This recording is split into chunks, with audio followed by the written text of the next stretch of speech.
when you're a freelance artist, they don't cut your pay to pay the government, so you're getting your full pay right away. I didn't catch on that. I just thought that this is how much you make when you're. So you didn't do the savings. I didn't save. I wasn't thinking about keeping Taxes, money aside for the taxes, and understandably so, it's gonna come back to me later. Yeah. So I just started putting. I was basically getting my paycheck, putting everything in my saving account. Okay. But while I was doing that, it was to buy a house, not for the taxes. My name is Jonathan Fado, and this is my story.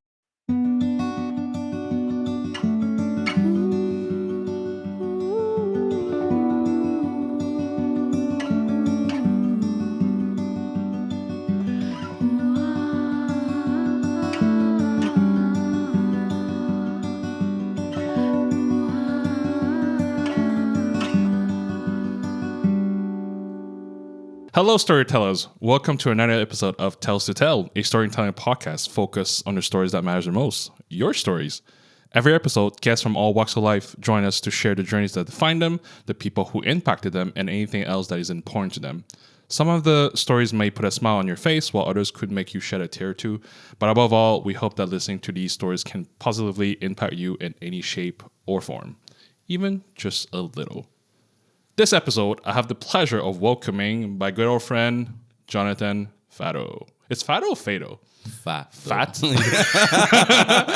All right. That's how you remember it, folks. Fado. It's Fado, yeah. Yeah. How you doing, buddy? I'm doing great.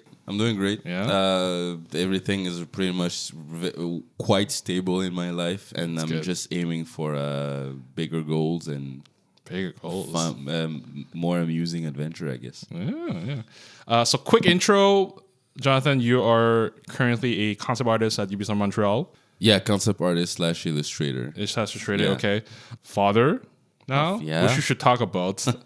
Yeah. There's a little story behind that. Any other subtitles you have? Well, I'm also a traditional painter. I'm working on, but that's, I guess, one of those future things. Yeah, but you don't do that. You don't put that as the same category as an artist. Well, when I work at in the industry, in the entertainment industry, whether it's movies, animation, or gaming, I tend to not call that an artistic thing. I'm more of an artisan. Like I'm executing a task that's being given. To me, when I'm doing something that's artistic, it's when I get to express myself. When I'm trying to talk with the person that's gonna consume my artwork. So the art part of my life is when I go back home and I'm doing studies and researches about any kind of subjects. Interesting. Yeah, because I like working with in the entertainment industry, but I keep those two separate because one pays the bills, and it's also I also like working with people. That's one aspect that I find really enticing about the gaming industry, is that you get to all work on one thing that's way bigger than you, and at the end you have a final product that's just gonna blow your mind also. And on the other side, I have my own personal thing, my own personal interests that could take me anywhere in the world, basically. Mostly, I'm interested in cultures. So right now, I'm really into the Southern American Aztec type of cultures. And I'm doing something related to that. And it's taking me there. I'm trying to understand some words. Okay.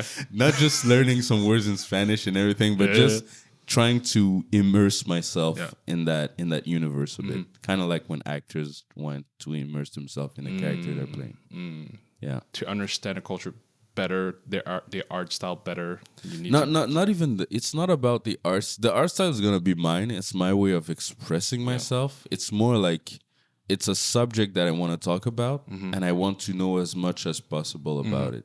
I'm reading about it. I'm watching things in pop culture about it, just to understand what to do and what not to do.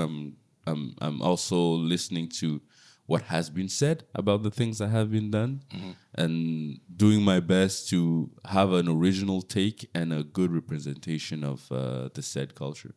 Because culture is very it's a very touchy thing.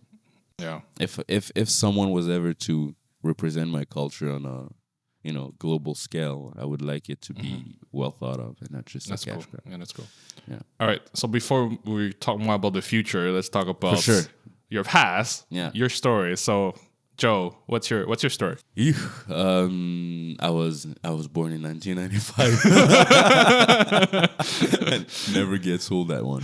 But I was born in Congo, Kinshasa, in the central part of Africa. I grew up there. Well, not completely grew up there. I grew up. I left there. I was 10, around 10 years old. I came here. I was around 10 years old. My mom left before me and my sister. She left before to prepare the place for us, and we joined her in 2005. Since then, sorry, what was the reason you guys decided to move to? Well, we were actually having a good life back in Congo, to be honest. But at some point there were some political unrest, and some political issues, assassinations, and things like that, which made my mom think that maybe in the future it wouldn't be a stable environment for us to be able to learn and grow up in a stable and childhood. So she thought that the best solution would be to find somewhere else in the world where we could grow up and maybe go back if we want to. So she decided that Canada was the best option, and she came here and prepared everything for us and brought us all 8. I have 7 sisters. 8. All 8 of us once here.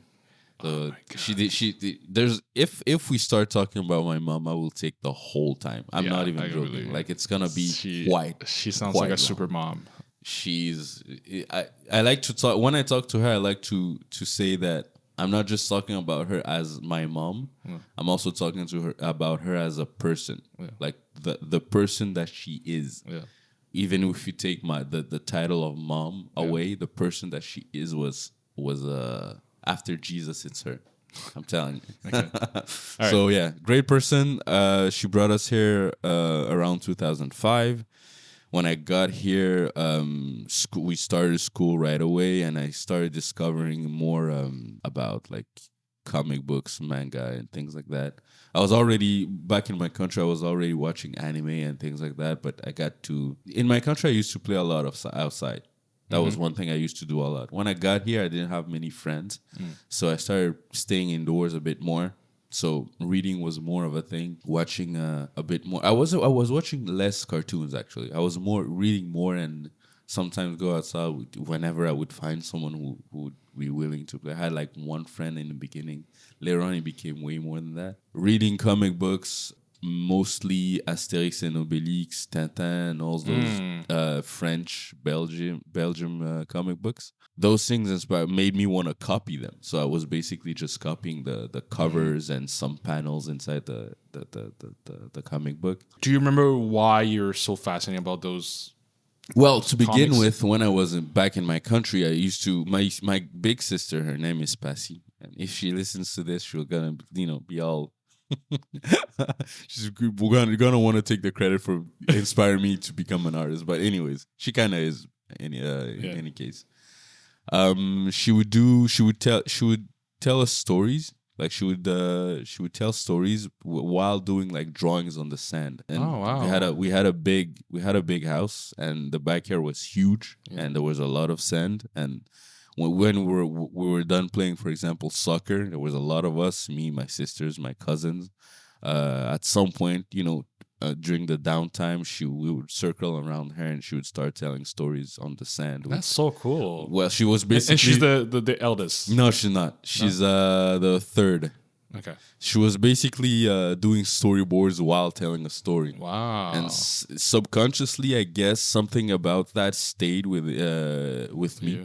And I started drawing also on sand on my own time. And we had pen and paper. I just I'm not even. I never assumed. I just want to make sure that people understand that we had the means to have pen and paper. It's just sand. The drawing on the ground was the biggest canvas, and it was the biggest way to express yourself. Yeah, that is so romantic in a way. It's so cool. Wow. So, and does she have a artistic background? At some point, do you know where that came from? At some point, I never asked her where that came from. I guess it was just an interest that she had back then. At some point when we came here, she did like an art major in college, but she dropped all of it. So one day she just dropped everything and wanted to go and study law.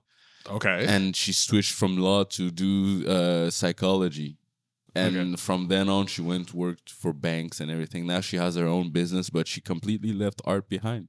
Yeah. And I'm the one who kept on with it. So are you the only artist in your family? Yeah. Yeah. The only creative mind. Okay. You're like, sister, I'm the only one that caught on. Yeah. But my sisters are actually way more academic. They're very intelligent. Like, even if they're not putting in the effort, they like grades at school is what they do the easiest. Like, it's not even something that they see as an accomplishment. Mm-hmm. And in many ways, I kind of had some academics inclined. I was a bit academic inclined in a way that I could register information without too much problem. But my issue was, when I got home, I wouldn't study. I wouldn't do the homework. I would just drawing or playing video games. So that's what made my academic journey a bit hard. But other than that, I think my sisters were like the top dogs. That's really cool. Which created a lot of it was a weird environment, because my sisters were like, why do you suck so much in school? Like, it's not that hard. I was like, I couldn't explain it myself because I didn't understand what was making me fail in school like that. But later on, I was like, I was just interested in other things. Like, school wasn't interesting. Start early. Yeah. It didn't interest me that much. Okay. And later on, what they would see is me staying like till 3 a.m. playing video games. And today, I thought you were saying, watched me stay late to draw. That also. Okay. Like, that also was a thing. It was basically those two things. Okay. If I wasn't playing, in the beginning, it was a lot of video games. Yeah. To go back to the fact that I was copying comic books, front page and panels, I would do that. And at some point in school, people were like, oh, how are you doing this? This is so cool. And I guess that also, gave me fuel to keep on with it. So at home, but back then I was not drawing too much at home yet. I was just doing it during downtimes in school. But later on, when I got to high school and I discovered manga and I wanted to... that's what it changes people. Naruto was my my first manga that I opened. Yeah. And to me, that was like, what? How did Kakashi knew about this before that? And so I understood how the author was setting up certain things to surprise the reader. And I wanted that.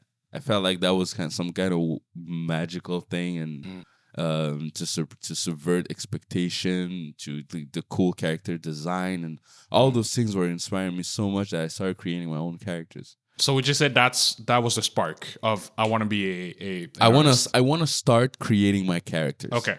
I wasn't thinking career yet. Okay. But manga made me want to create characters in my universes. So I started doing comic books out of sketchbooks, basically. During that time, video game was also a huge thing. So if I wasn't playing video games, I was doing sketches. I would sometimes go outside and play soccer, but as time went on, I started going out less and less. And, I became a bit more of a monk when it came to drawing. I'm telling you.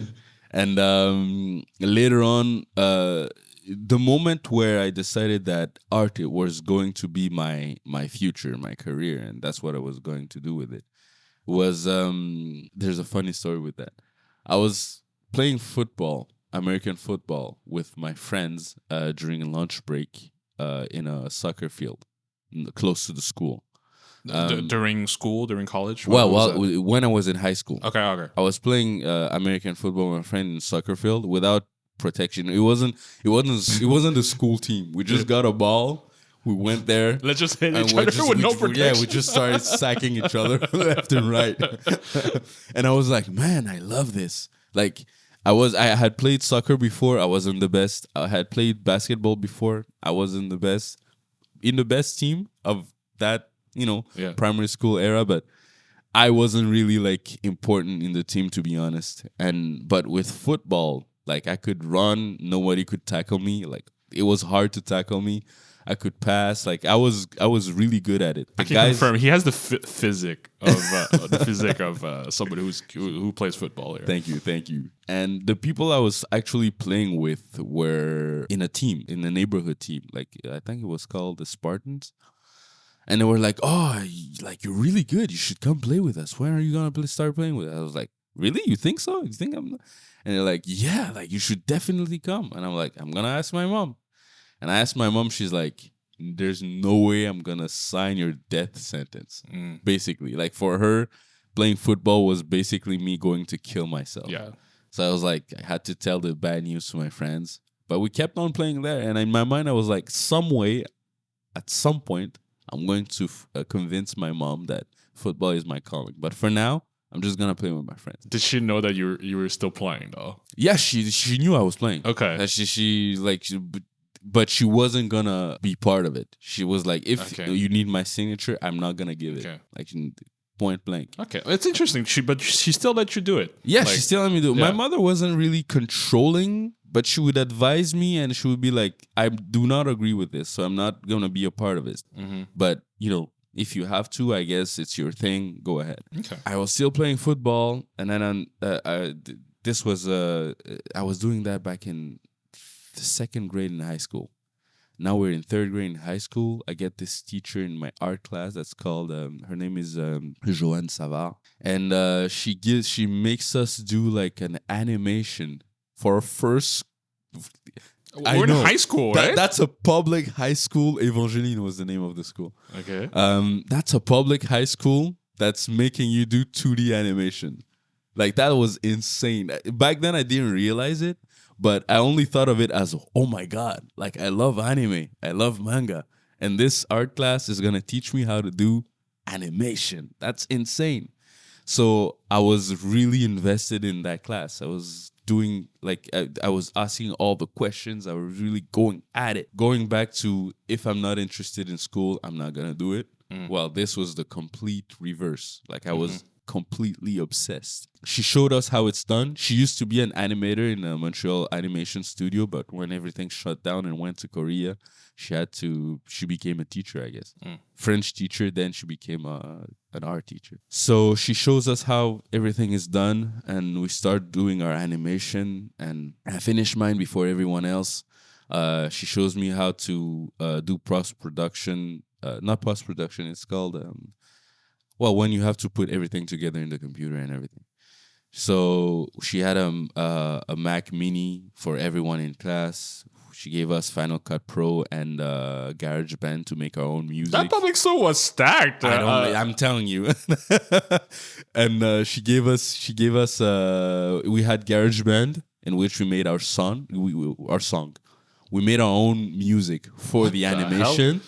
And at the end, we had to do the credits. So it was a full production of that sounded like the coolest class ever. I wish I had that. Wow. It's the best class I've ever had in my whole life.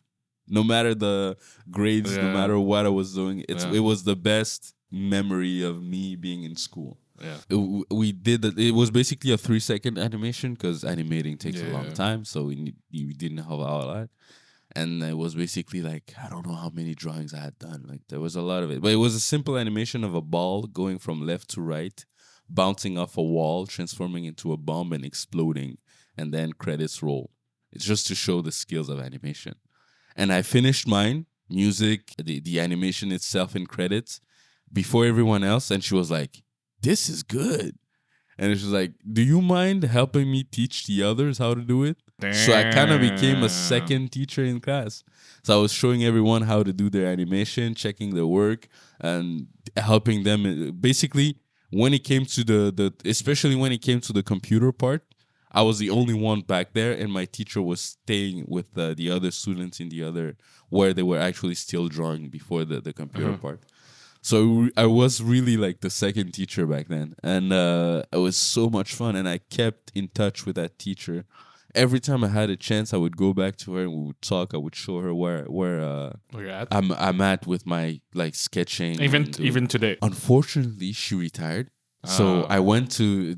I remember going back to that school and asking for her. Where's Madame Savard? And she wasn't there. I never like she had given me her professional email, but she doesn't use that anymore. So now I have no way of contact of getting in touch with her. Yeah. So she doesn't know about the fact that I have a kid now. She doesn't know about the fact that I have evolved so much. Like if she sees what I'm doing now, she will be like, "What?" Okay, listeners, please spread this episode so maybe she could find him again. I will. I kind of Wait, can you repeat her full name? Joanne Savard. Joanne Savard. So if she ever comes across this, please. But Google my name, Jonathan Fado. You'll find me very quick. So we finished the class. We talk about the animation industry, and I'm bummed by the fact that I have to move to Korea basically to do animation. But she says you can still do 3D animation, and I tell myself that's what I'm gonna do. And that and anything that's drawing related, I just want to do art for my living. Like to hell with football now. It's art from now on.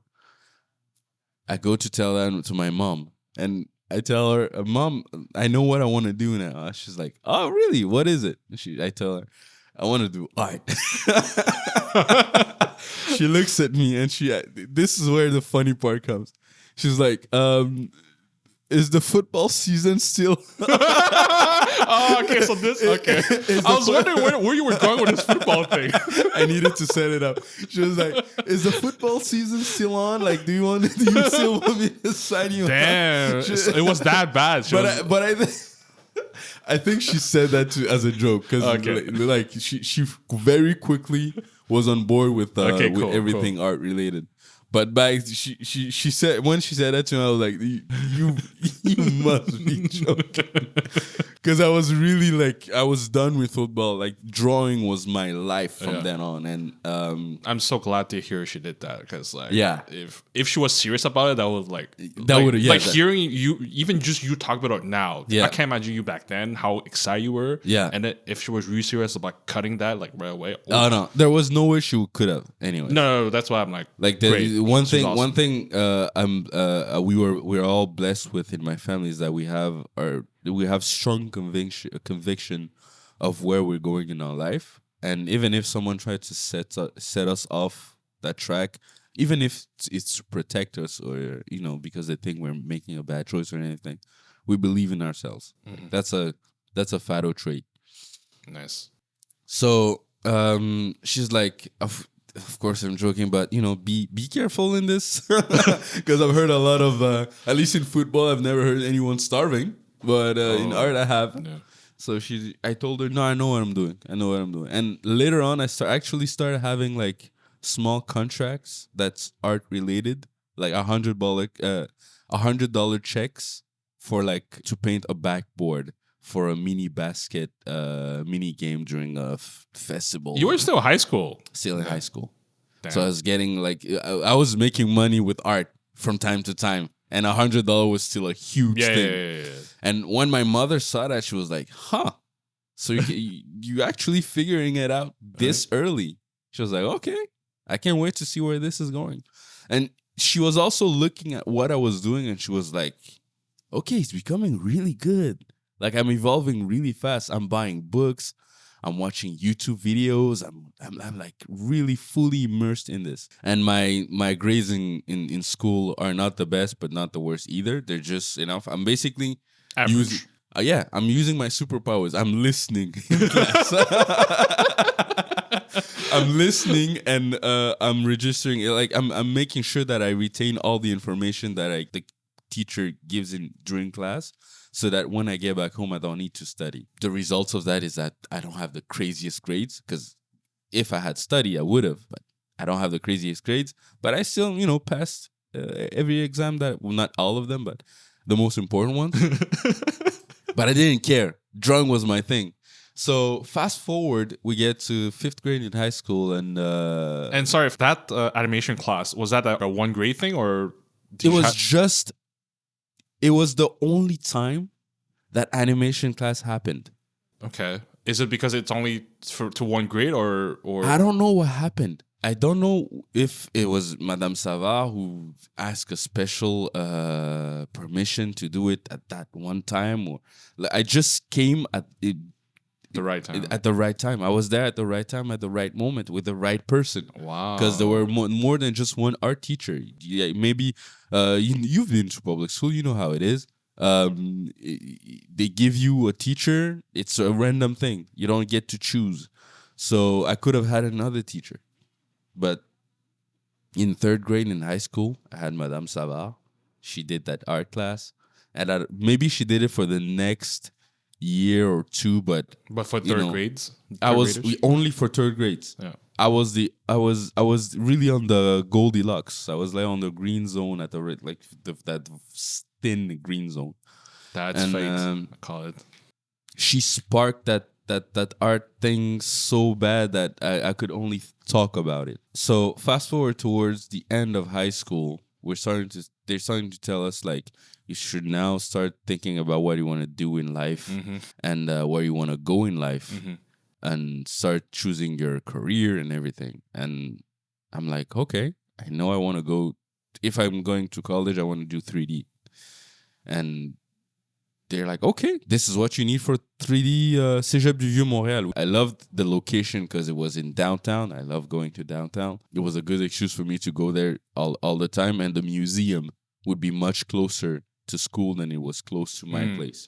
So if I want to go to the museum right after school, I would go right away. By then, did you know what kind of art you want to do as a career? It is funny because when I started reading manga, I was going towards the manga style. Yeah. And I didn't want to do realism, not because I didn't want to, but because I was scared of it. Like, to me, it was a daunting style. Like, it's like, to me, it was photorealistic. But slowly but surely, and with my art teacher, she started making me understand that the people that do manga, comic books, and all those things understands what realism is, and they practice it before they're able to do to work in their own style in a comfortable way. Kind of like a base. You need to know exactly. Realism. It's a rule that you need to understand in order to break it, and that goes for all those guys that think, not impressionism, but abstract art is the way to go. Like, you have to understand reality in order to abstract it. Even the master painter who did it first knew how to paint academically. But they wanted to go against the academy, so they decided to go abstract. But all of that was based on knowledge of the world we live in. So yeah, we're choosing schools and everything, and I tell them that I want to do 3D animation. I tell them the school I want to go to, and they're telling me, okay, you need to have an average of 78% in French. Why? And I'm curious about that. I don't get it. And your art needs to look good enough to, to be part of the thing. But unfortunately, from the moment I had subscribed I had registered to Vieux-Montréal, from the time I had to, before the year I registered to Vieux-Montréal, before that they would do art contests. Basically to select the best artists, the guys that have the most potential to be in those classes. The year that I wanted to go to Vieux-Montréal, they had stopped the art contest. Sorry, and you mean that's like another way to get in that sense? No. It was before my graduation. Yeah. It was, you needed to have a certain grade, an overall grade in school. Yeah. Basically, pass your high school, and you're actually fine. Yeah. And with that, you needed to perform well during the drawing contest. Oh, okay. So if you have both, you're eligible to be in the 3D program. But when when it was my turn, like to register, and they had taken off the contest part of it.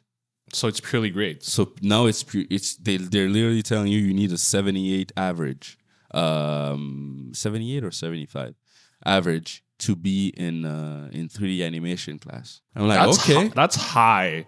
Yeah, kind of. And I was not a bad student, but like I always remember my French teacher saying like, "Hey, if you get a 80 in French, it's like amazing." Yeah.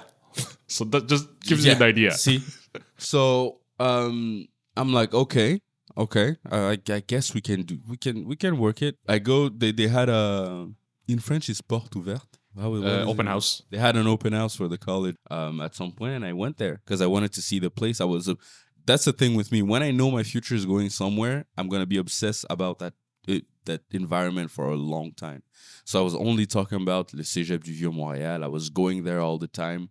When they had an open house, I went. I went to the open house to see the teachers and all those guys, and I was showing them my sketchbooks to know if I had a chance. And they were looking at it and they were like, "You're practicing perspective, like 3 points per perspective and everything." I'm like, "Yeah," like, but that's something we teach here. Yeah. Like I was already, in their eyes, I was very advanced. Like I was learning things that they teach normally to students that get there. So they're like, okay, they close my sketchbook. They say, "You're good. From now on, stop drawing." Because I guess without me telling them, they understood who I was immediately.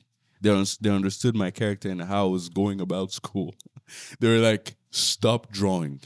Just crush your French exam." Like they tell me, you don't need to worry about it. Just show me this sketchbook when you get here.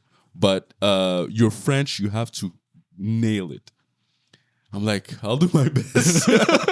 But you know me, my addiction to art was way like greater than whatever they told me that day. Yeah. So I kept on just drawing. But I was also making a lot of effort in my French class. In the end, I had missed the average by like 3%. So if the average was like 78, I think I got like 75 or so. It was a good average. Unfortunately, because of that stupid rule, I couldn't get into 3D animation. Instead, they had a visual arts program. So I took that. It's not as fun as it's not as fun as I didn't think of it as more fun, lesser program. Not a lesser program. To me, like I felt like I would have gotten a lot more from 3D animation from a 3D animation program than the visual arts program. First of all, the 3D animation program would have allowed me to get a job afterwards. Well, it's a DEC. Yeah.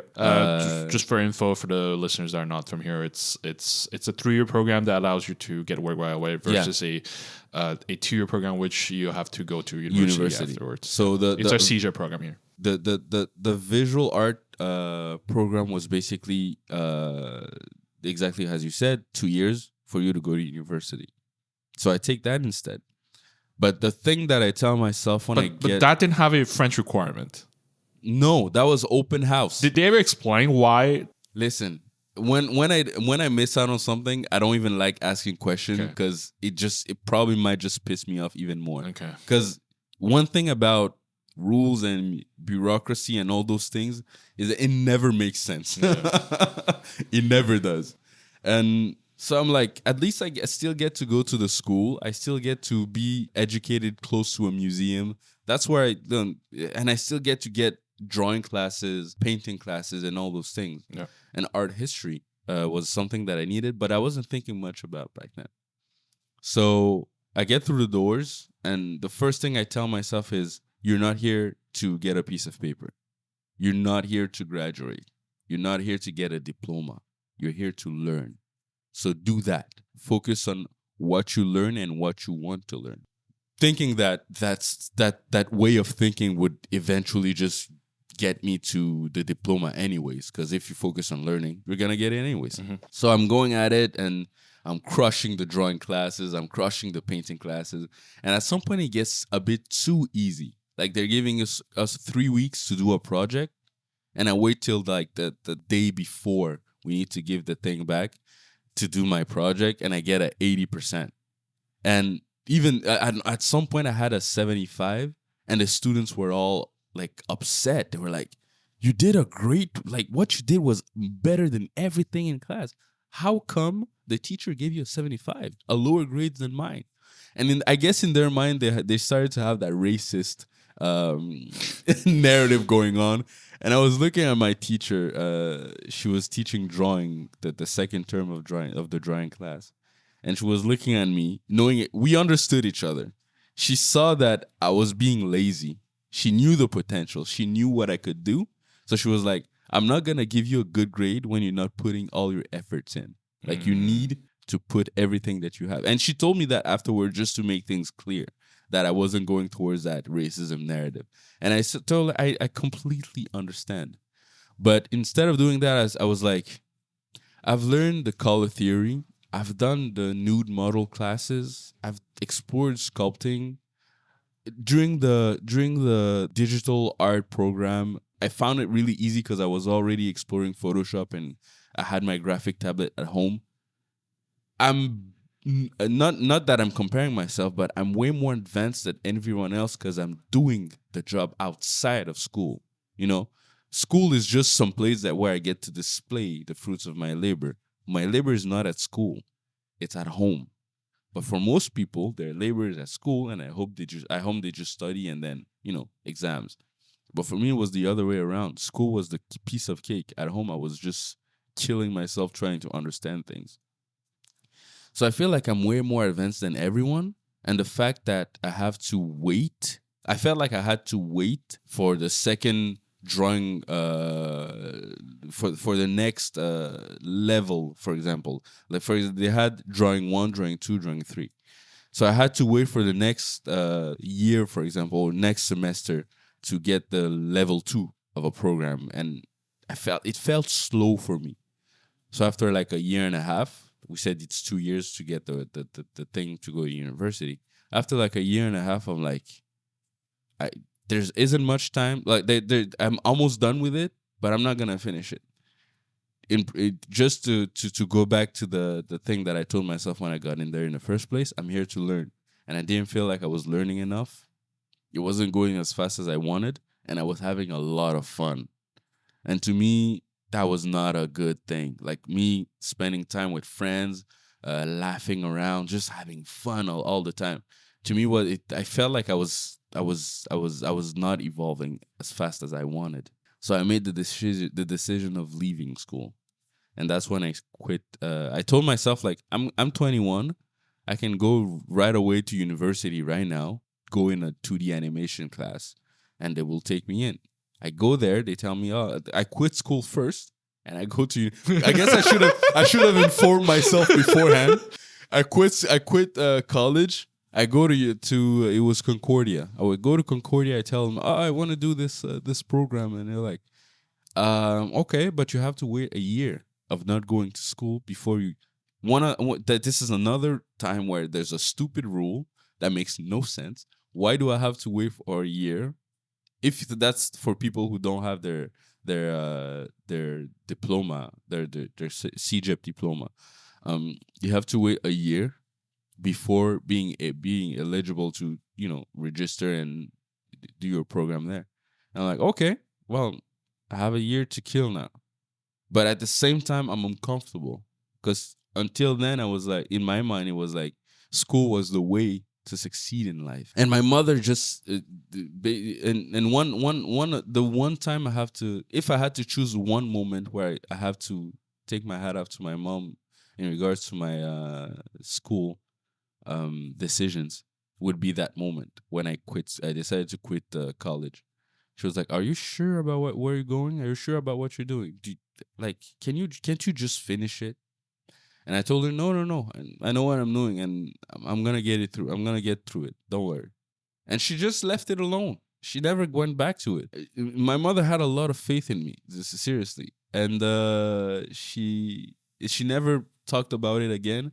But in reality, I was feeling like a little bit of insecurity. Not related. It wasn't related to my skills. It wasn't about whether or not I believed I could succeed without school. It was more about, this is the one way I knew how to succeed in life. School.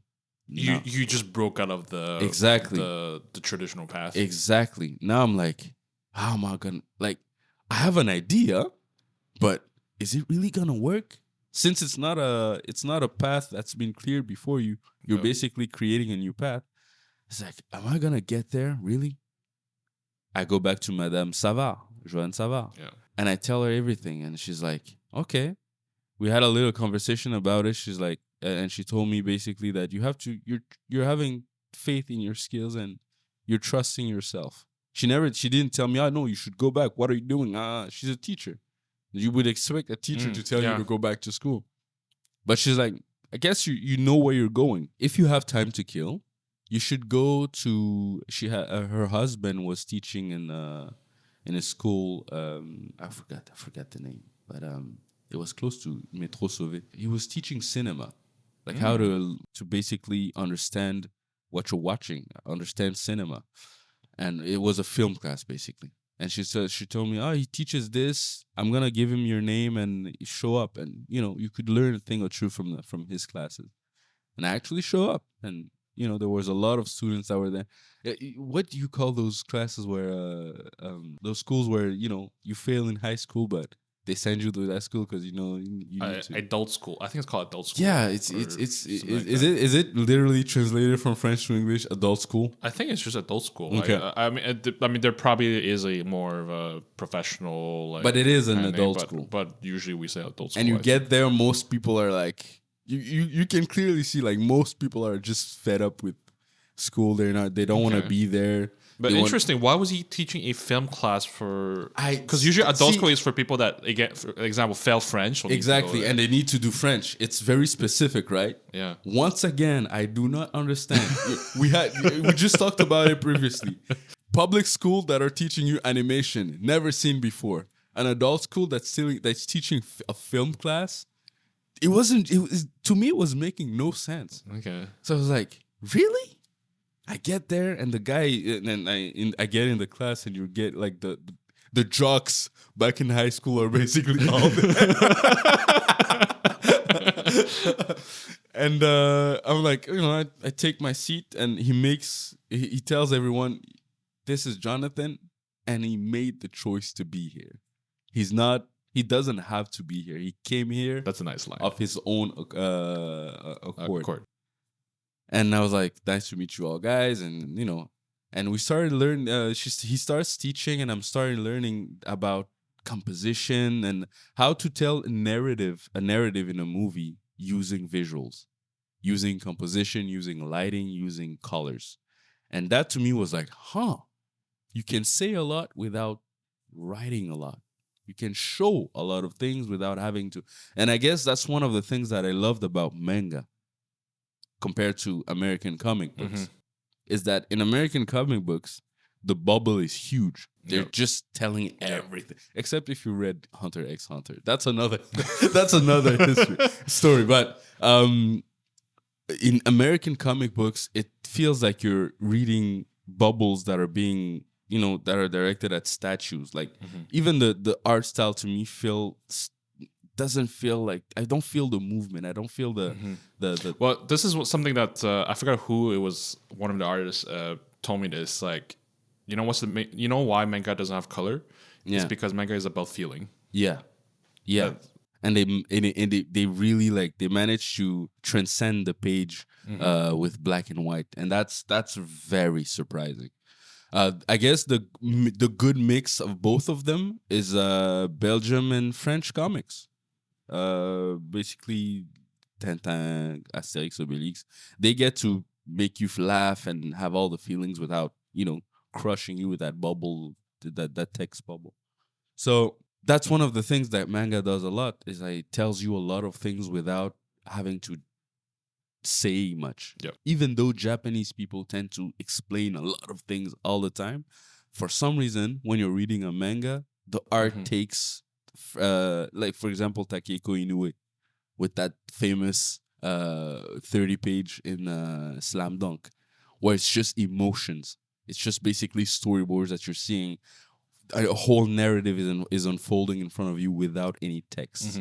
And I'm just gonna add also somebody, I forgot who said this. I'm sorry. They took a Japanese class. Yeah. They major in Japanese, and apparently their teacher said something along the lines of, if the history of America is the history of the written word, Japan is the history of visual. Because if you look since ancient times, Japan has always been a visual country and culture. That's why stuff like manga and just everyday life in there, thing that we here think it's for kids, for Yeah. them it's normal because visual stuff has always been a thing for their culture. Even if you go there like that, the reason why a lot of people like to go to Japan is because what you see is very exciting. Yeah. When we talking about art history, just to go to art history for a little bit, the Dutch, who were I think the only people that could trade with them back then, on Dejima Island, when they first got in contact with the Japanese way of doing art, which was basically it was graphic design before graphic design.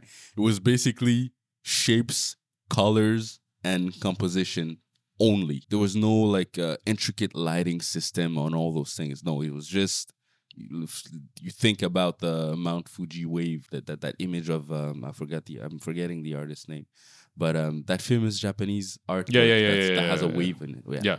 That's a perfect example. So that thing influenced the Western way of doing art by adding more graphical shape in their own thing. Japanese art had a huge influence on Western art. Like the traditional painting took a big hit when the traditional painters took a big hit when they were introduced to Japanese art. It was actually a huge art revolution, but it's not really like talked about because there's a lot of event in art history. So a lot of influence from all over the place. Yeah. Where were we? Film class. Film class. So being able to use visuals, that's where I got the using visuals to tell a story.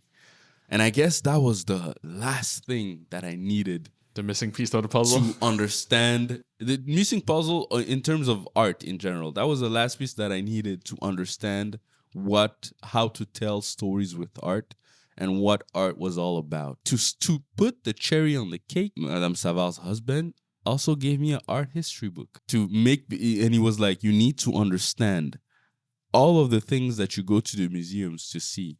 Don't just look at them for techniques.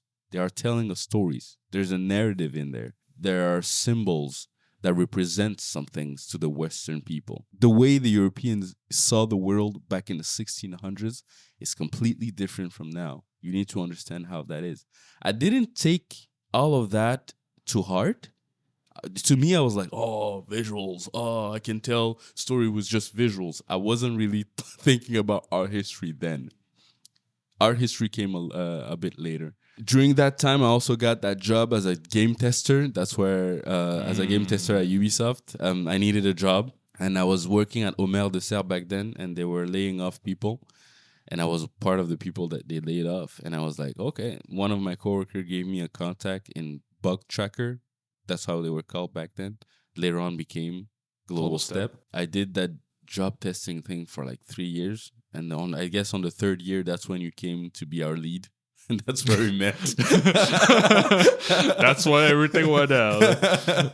And during that time, I had some artists, and it was at Ubisoft.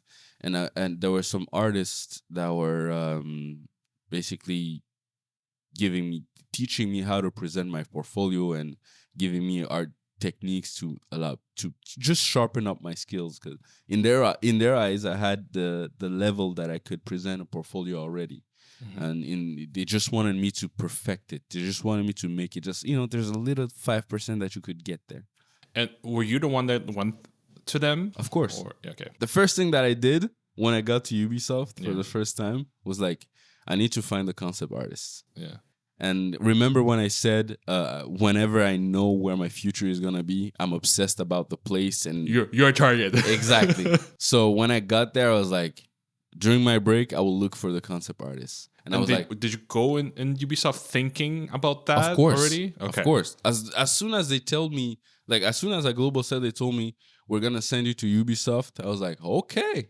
Everything is happening. Everything is falling into place. Because it wasn't for a full year that I was doing that film class. It's during that film class, while that was happening, that I finally started doing the job testing thing. So I had to stop going to the film class because the job testing was full time. Yeah, when I got the news that I was going to Ubisoft, I was like, okay, my future is once again in motion. Damn. So you knew. I was like, I get there, and my sisters were like, you can't do this for the rest of your life. Like, it's a low salary job. Like, that's not my plan. Don't worry, I got it. Like, you need to go back. My sisters, for example, were a bit more emotional than my mother. Well, my mother was emotional too, but they were pressing me to go back to school way more than my mom was. I'm guessing it's because they all went super high education. They're like, okay, well, I did this, it worked, so you should do that.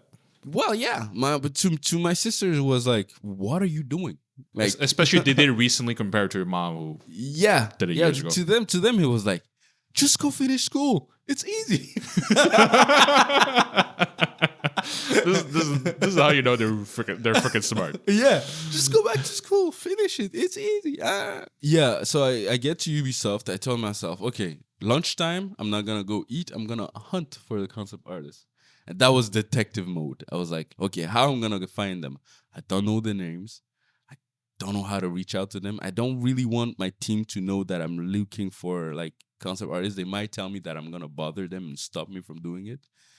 I knew though. No, but that would be. Right now I'm talking about like the first day. Like you came in. The first day? Yeah. You came in like 3 years after that. So the first day I was like, okay, concept artists have graphic tablets. And more precisely, Cintiqs. So I'm like, I'm gonna look for every table that has one-on-one with Joe, how to spot a artist. Exactly. Yeah, this is an advice. So I'm gonna find every table that has a Cintiq on it, and I'm gonna get back to it. I'm gonna talk to the people that are sitting on that table. So I was working on the second floor. I went to the fourth floor, and I found one, the only one that I found, and the guy wasn't there. I was like, okay, but it's lunchtime. Yeah. But this is where I need to be every time that I have a little bit of time off to, get to this guy. And one day I get to the desk and he's there. The guy's name is Vivian Rocray. And Vivian was a is still a concept artist, a character concept artist at Ubisoft. And I started talking to him. I'm like, do you do concept art? And it's as if he knew exactly why I was there. He just turned around and said, you do concept art too? Yeah, let's go. And we started talking and I started showing him what I do. And he started showing me tricks immediately. For once, everything was going exactly as planned. And then we had to be moved on the third floor. And funny enough, we were close to the universe team, the guys that does the storyboard and illustration in order to do those cinematics that Rainbow Six does. I saw them working. Two guys in the universe team. The illustrator, his name is Stéphane Turgeon, and the storyboard artist Frank Garofali. And I saw them working. Frank looked very focused on what he was doing. Like to a point where he had the hat with a skull on it. He looked like a biker to me. And I was like, I'm not gonna bother this guy. Stefan looked like wiser, older, calmer, just zen, doing his thing, And I was like, I'm gonna talk to him. But Frank's desk was before Stefan, so I had to go past him to get to Stefan, and I go past Frank and asking Stefan, you guys are doing like concept art, and I was like, well, we're not doing concept art, we're doing illustration and everything, and I start talking about how I want to be a concept art and about what I do. And immediately Frank turns around and is like, so you want to be a concept art, huh? And turns out he's a great guy. Don't judge a book by its cover. Yeah, he just looks like a killer biker when he's focused. So we start talking. I start showing them my work and they're like, what the fuck? Like, so what are you doing? Are you presenting your portfolio? And I'm like, no, I have the level to do that. And I'm like, yeah, there are people that are working here that are lower than you. I was like, what the fuck? Like, that's cool. But because in my mind, it was like, in another, I don't know, 3 years, 4 years, that's when I'll be able to start presenting my work. Because to me, I was comparing myself to classical painters. I really wanted to get a high level of painting before I get that job. And I was like, dude, like, start doing that now. And that's how it started. I started going on lunch with Stefan every day. We would sketch for 3 years without skipping a beat. We would sketch every lunch break. And I would always bring my latest illustration to him, Frank, and all those guys to review my work, tell me what they think of it. And there was always something else I had, whether it's lighting, composition, just rendering, all the in general.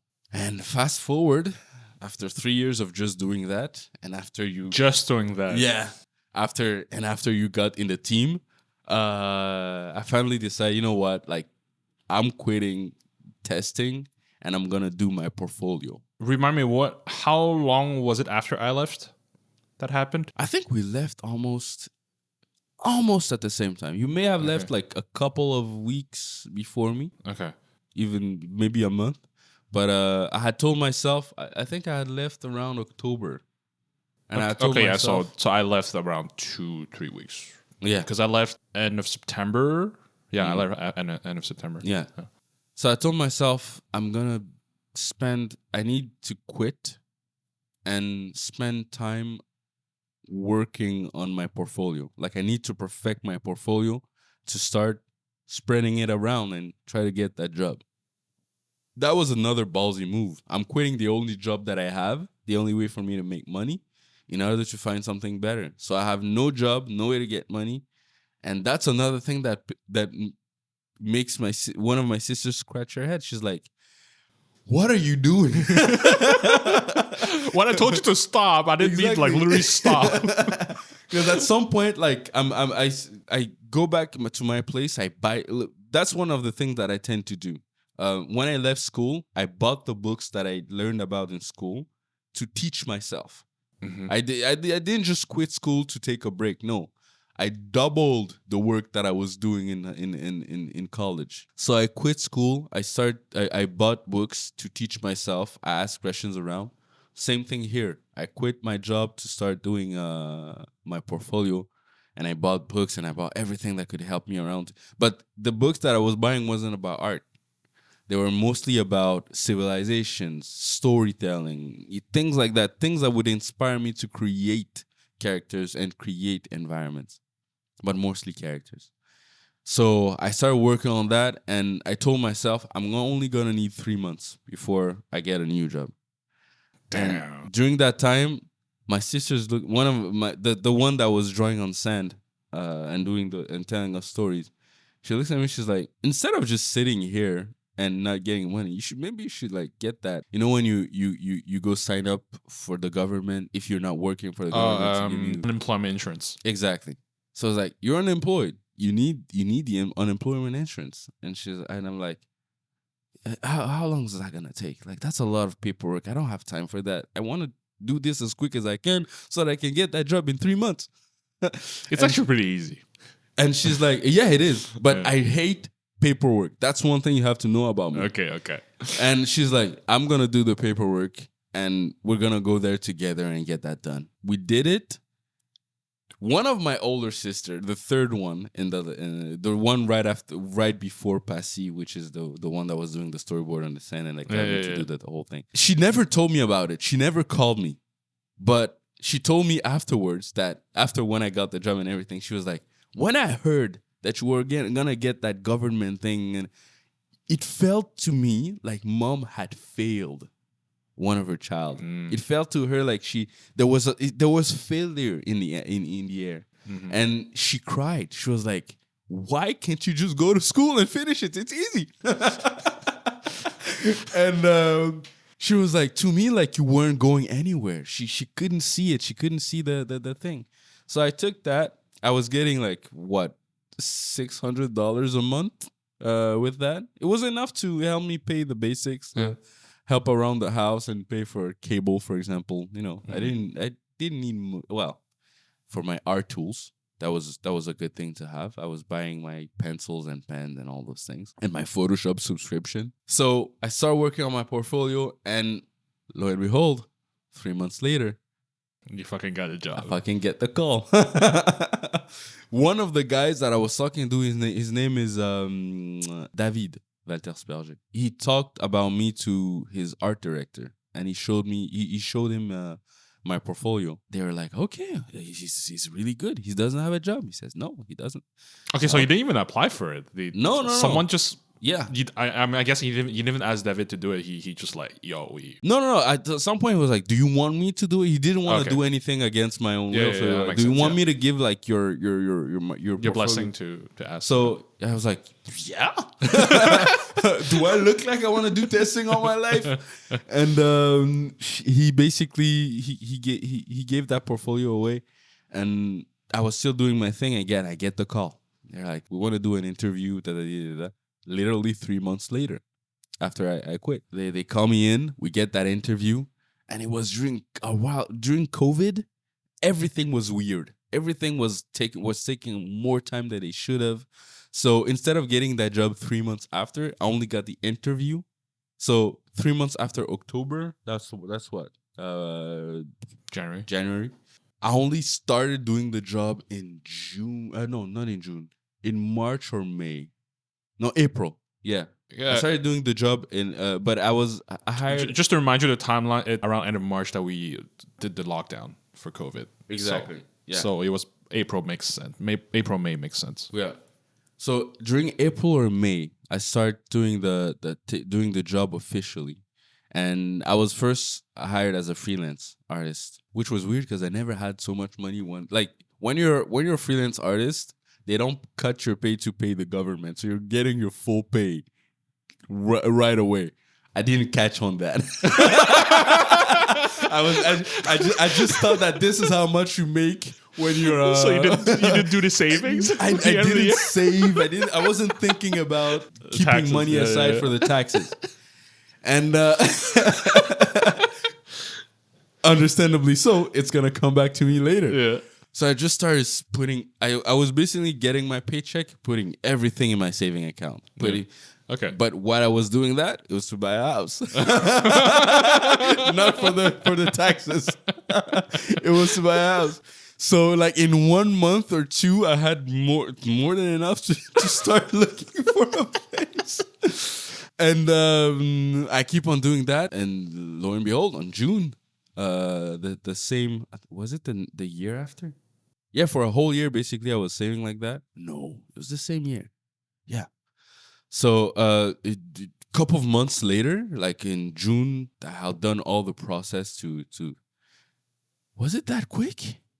Anyways, I had done all the process to. No. It was a full year of saving without giving anything to the government. If you only work 3 months to get enough to buy a house, you're getting paid really well. No. Yeah, it's insane. It's actually too insane to say. Because I remember, I was freelance till December. So around April, So around May, 6 months. Let's say 6 months. Till December 27th. I was hired as a full-time employee at Ubisoft as an illustrator. And in June after that, so I was hired in 2020. In 2021, I was able to get myself my own place, my own house. Nice. I'm so happy for you, man. Yeah, thank you very much. Yeah. And that's when, I guess it's around that time that my big sister called me and said, "Man, I feel like you dodged a bullet." I was like, "Sheesh, I thought he was going to fail this shit." And I told him, "You know what? I had full intention of keeping with the art, even if I was SDF, even if I was living outside, even if I was homeless. I was still going to be known as the homeless guy that paints." And she was like, "You would have never been homeless. There's 7 of us, and we all did school. It was easy, so we're well off. And you would have lived with one of us, but it would have still been a pain in the ass not having you succeed in your life. Yeah. It would have been. It's cool. Y'all look out for each other. That's. Really cool. Yeah. That's a cultural thing also. Like in Africa, we don't have those houses where you put old people in it. Basically, if your parents are too old, they come and live with you. Same goes for the brothers, sisters, and everything. If they can't get their shit together, they go live with the one that has a house, for good or worse. And so that's where their mindset was. And I guess I grew up here for such a long time that I had forgotten that, and I thought I was thinking about if I fail homeless, because I never wanted to depend on anyone. Yeah. I never wanted to be a burden for anyone. Yeah. So I get not only my career, I get the job. I get from then I just kept on going with it slowly but surely. Then I met my girlfriend. We had our kid. I'm a dad now, and all of that is like basically everything that I just said is just the beginning. There's man, the plans that I have for my future. There's so much that it could take maybe as much time or even more to take out of it. But basically, I'm thinking about covering basically the traditional path of art, doing an art show. Like I said, based on civilizations, based on my history, on my country's history. I want an invite to that, okay? Of course. And I want your art book, because you're going to fucking make an art book. I want that art book. How do you know that? Yeah, come on. Basically, the way I'm going about it is I'm treating the expo as if it's a game that's being made. It's not a game, but when you're doing all the concept art for a game and then at the end you release the art book to show. Yeah. It's the same thing. Yeah. It's basically there's a whole project that I'm doing and I'm going to document everything that I'm doing about it. There you go. It's gonna be fun. It's gonna be fun. It's gonna take a long time, but it's a personal journey that I want to go through, and at the end share with people. Nice. But there's even more after that. But, Yes. I'm excited for you. I will be the man that will buy the world. But yeah, a lot of fun things to come. I've had. I can only be thankful to everyone that has been influenced in my life. That believe in me, that gave me the opportunity, that taught me, that had faith in me. That's one other thing. Like, we tend to underestimate how important it is for someone to believe in you. And just like I said before, if your mom just was serious about that football thing, I know. I said that we're pretty hard headed, and we like in my house when we believe in something, we go for it. But it's significantly easier when someone believes in you. Yep. And especially my mom. At some point, she started calling me my artist. And she sadly passed away in 2018. Oh, no. And she didn't get to see the part where I bought the house, the part where I got the kid, the part where I got the woman. I'm sorry. So the juicy part of this whole story, she didn't get to see it. But she really was a force to reckon with during the whole journey. I will forever be thankful to that woman. She's my role model. Like, whenever people ask, who's your role model? Who do you want to be like? I always say my mom. My dad was amazing, I must say. I have to, for the record. He also passed away, but way before that. He was amazing. He was very, like, the academic part, I guess. My mother was also very intelligent. She was a nurse. Yeah. She went to school and did all the thing, but my dad was really the one who took career to the intellectual level. He was an engineer who wanted to be a pilot initially, but life happened, so he decided to go the engineer way. It's not bad. It's a small detour. And what I would have loved to, like, having my dad around would have helped me with passion, because my dad was a passionate guy and a very curious guy, and I guess that's what I get from him. Without having them around, both of them, my mom and my dad, I'm still able to pick a lot from what I saw while they were alive. Like, my mom was a very human person. She was really like, she wasn't someone who you would easily like walk all over her, but she was still very kind. She would forgive. She was really good at forgiving, but she could get angry too. Like, she was a complex human being in a positive way. I'm guessing when she gets angry, it's because she cares. She does. If that makes sense. She does. She definitely does. But the way she went about it was without letting her emotion take the helm. She was really emotionally intelligent. And like I said, we're talking about my mom now. We always have to talk about my mom at some point whenever you're talking to me, because she had that much impact in me. Like, really, there's no other person. Like, I used to love Michael Jordan when I was younger. There's him and Kobe Bryant are two people that you should study when it comes to work ethic and all those things. Kim Jong-gi, there's a lot of artists that I admired, but my mom, I could take her life and put it in any situation, and I will always find a solution. She really is the key to who I am today, to everything that succeeds in my life, and even for the future. Like, even though she passed away, she's with me still. Like I still take her with me everywhere I go. You know. Yeah, today you only told me a snippet of every time she got involved, quote unquote. Yeah. And in my head, I already concluded like, oh yeah, she's the anchor. Definitely. So I cannot imagine behind the scenes. You didn't tell me how much she did for you. And there's not a single person that could say a bad thing about her, and that's rare. It's awesome. And those who may say bad things about her are actually the people who try to screw her up. So. You know, who were jealous, but she didn't really have much of that around her. She really was the type of person that brought out the best out of everyone that surrounded her. Did she have time to work, or she had to take care of all your brothers and sisters? Well, once you got here, the thing is, me and my older sister were like years apart. She's in her 40s. I mean, I'm 29 now. Okay, that's your eldest. That's my eldest sister. Okay.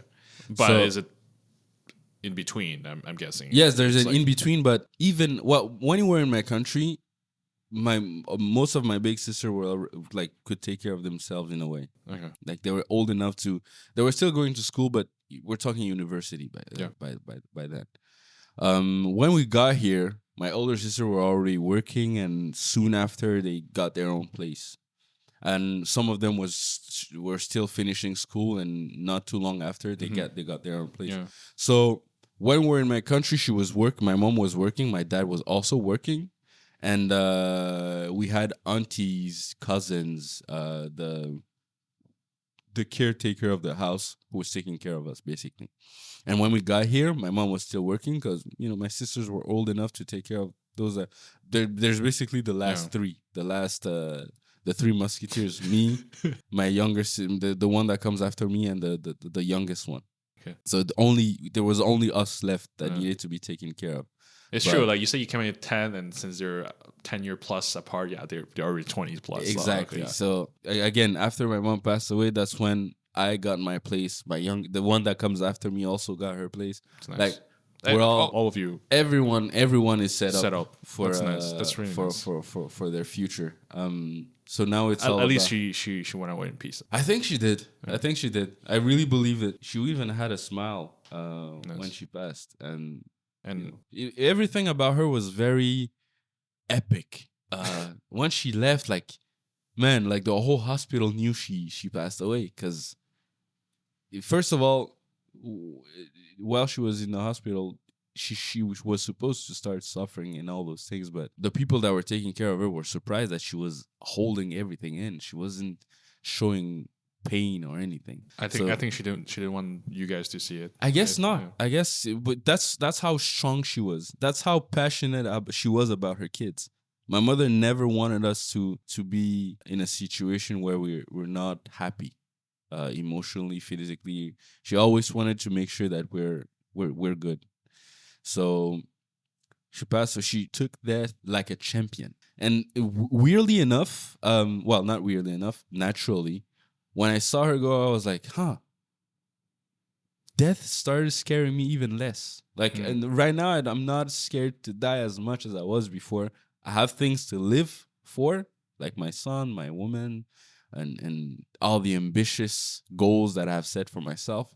But when my time comes, I will welcome it. I will welcome it with peace. And that's a priceless thing that my mom left me before she moved on. So there's people may see me and think that I'm a great guy, or you are a great guy. I have skill and everything, but it's not all coming from me. It's all most of who I am comes from my mom, and the rest comes from all the people that influenced me while I was growing up. Mm-hmm. And there's a lot of them. So I'm really, like, if you had any influence in my life and did something for me, I'm really thankful. Even if I'm not naming your name, you gave me what did I give you? You gave me testing opportunities at Warner Brothers, play testing opportunities at Warner Brothers, which gave me free games. So I'm thankful for that. I was like, what the hell is getting spit out? No, but really, I'm really thankful for anyone that did even the slightest thing in my life to help me around. Nice. I do not envy anyone in terms of, like, I don't look at anyone's life and wish that I was them. I think I'm very fortunate. I think I'll have a lot of luck. And I also did my due diligence. I did my work in order to be able to take advantage of all that luck. But man, what a beautiful life. Yeah, I'm really grateful. So happy for you. Yeah. I mean, you remember back in Ubisoft days when I was lead team, I call you all my big beautiful kids. And it's so cool to see you like, yeah, you're still my little big beautiful kid, but you're doing all right. Yeah. Like quote unquote all right. You're doing all right. Yeah. That's really cool. Let's switch out to a more fun topic because you're making me cry. Ubisoft, do you remember your first thoughts on me, like your first impression of me? I hated you. You hated me? Yeah. Yeah. Because you came in like Genghis Khan and you were like, okay, things are going to change here. And I was like, but that not because you weren't doing a good job, but because I wanted to have that lazy freedom that I had before. Comfortable feeling. In order to be able to keep on doing concept art even during work. Yeah. So you were kind of jeopardizing all of that, but later on you became an ally. Because one thing I learned about you is that when you see work, when you see artwork, your eyes start to sparkle. So that's, I guess, one thing we bonded over. Yeah, not just art. It's mainly passion. Like it's, I mean, everything that you said about the Ubisoft thing. Like from my perspective, I noticed it. Like you, always kept working, and like every time there's a little loading screen, you're like, I'm gonna draw a little bit during that little loading screen. I'm like, holy crap! Like it's insane. And the guys were always, Jonathan, like, get back to testing. Yeah. We're testing. Get back to it. Yeah, and I guess as a job, like it was part of my job. I didn't make sure you guys did your part, right? But somewhere in me, I'm like, okay, yeah, this guy he's putting the work in. Yeah, and I have so much respect for that. And we often say that QA is the lowest tier for a game industry job, which is very sad, by the way. Yeah, they're the MVPs. Like what I do right now, I always call the QA team my MVPs. Because at the end of the day, they're the final. Like quality assurance is the final stand between the game, the product, and how much people are gonna enjoy it. If the game has good narrative, good graphics, and good gameplay, but it's bugging all the time, it's not gonna be fun. So, like, shout out to my quality assurance guys, man. Yeah. Like, you're doing a great job. Even though no one is telling you how important your job is, I think it's a very important thing to do. I came from the same place, so that's why I feel for them. Yeah, I came in, and let's be frank, that team was a mess. Our team was a mess. Oh, yeah. Like, for context, the team I joined, it's a team of 10 plus 1, I think. Yeah. Right? Plus 1 being me. You just lost your lead. Well, that's why I came in. And also you lost your system lead. Yeah. So it was a team with no heads. Yeah. And just to give you, I don't know if I ever told you this. Also, the first day I came in, the other leads greeted me. And they're like, oh, yeah, are you the new guy for this team? I'm AP1, like, yeah. And then like one of them like tapped on my shoulder, he's like, good luck, David. I was like, okay. And he's right, because it wasn't just me. There was a lot of hot-headed guys in our team. Yeah, it could be a hard team to deal with, to be honest. Yeah, and I'm not gonna sugarcoat it. It was a pretty hectic, like at least first month. I made some changes because I was like, this is not gonna work, guys. Yeah. Like no one, like I was not aiming at anyone particular, but like this is just put a normal structure. I was not even asking like a lot. I was just like just be a normal team. But the thing is, when I think about it, man, in the team we had a guy that wanted to become a level designer, a guy that was doing music. I was doing concept art and drawing. Like there were a lot of people that were strong, that had strong goals, and they were really passionate about it. And I guess that's what was getting between you and the production. Now I remember I was going to talk about QA is usually a lot of people's first step into the gaming world, gaming industry world. Yeah. And I encourage people that can't find like jobs that they want to do is like, hey, get in as a QA, get your foot in the door, and then make contacts. Yeah. Learn about the environment. Even if you don't talk, learn about the environment. Yeah. Right? Like even if you want to still do QA. Yeah. it brings you to good places. Like Yeah. a lot of producers and at my studio right now came from QA. QA, yeah. And producers are one of the top of leadership and the leader. If you're a producer, you're making a lot of money. Yeah, there's that too. But also, what I was trying to say is like you go up and you make a lot of good decisions. You make decisions on top. So it's like QA brings you to a lot of places. Yeah. And you know, I tell people, hey, if you want to work in game industry and you can't find your job for your domain, get a step in the door, and then you're the perfect example. Yeah. Like, hey, you're in a place full of amazing artists. Yeah. Let's go talk to them. Yeah. And by experience, like a lot of people that work in the industry are super, super collaborative, are super nice. Just go ask them and they will help you. Most of the time. Even the ones that look like assholes, even if they feel like assholes, if you're good, and not even like, okay, not if you're good. If you're passionate about, and you go with good intentions, you can really like. We're not talking about someone who's drawing and he's doing that just because he wants to be part of the conversation. We're talking about someone who cannot live without drawing, who hates anything else that's on their screen if it's not drawing. So, and I guess most of it, like some of the artists that I was talking to were considered assholes in the company. Yeah. Some of the people were like, "Don't talk to that guy. That guy is a big no. It's a death sentence." But then just showing good art, he's like, "Ah." You show them good art. You show them that you're passionate about it, and man, they're gonna be on your case. They're gonna be like, "All right, there you go." The worst thing they could do is try to crack you. It's try to see to bring out the fraud in you. Like they want to see, do you really want to do this? Yeah. Yes or no? And if you really did, everything they'll make you go through is going to teach you a lot. So, yeah, get in there, talk to everyone, even the assholes. Unless they're trying to sabotage you or anything, then, get the fuck out. Yeah. But other than that, really, talk to people. Yeah. They're really nice in general. Yeah, very, very nice. But yeah, like you said, I had a team full of people that clearly didn't want to be there in some show for it. They're there because they need to put the food on the table, which is totally understandable. And I was sort of in the same situation where I'm like, I know I'm not going to do this for my entire life, but my thinking was like, okay, but at least do a good job here. Yeah. You know, I'm not, at the end of the day, I am still getting paid. Yeah.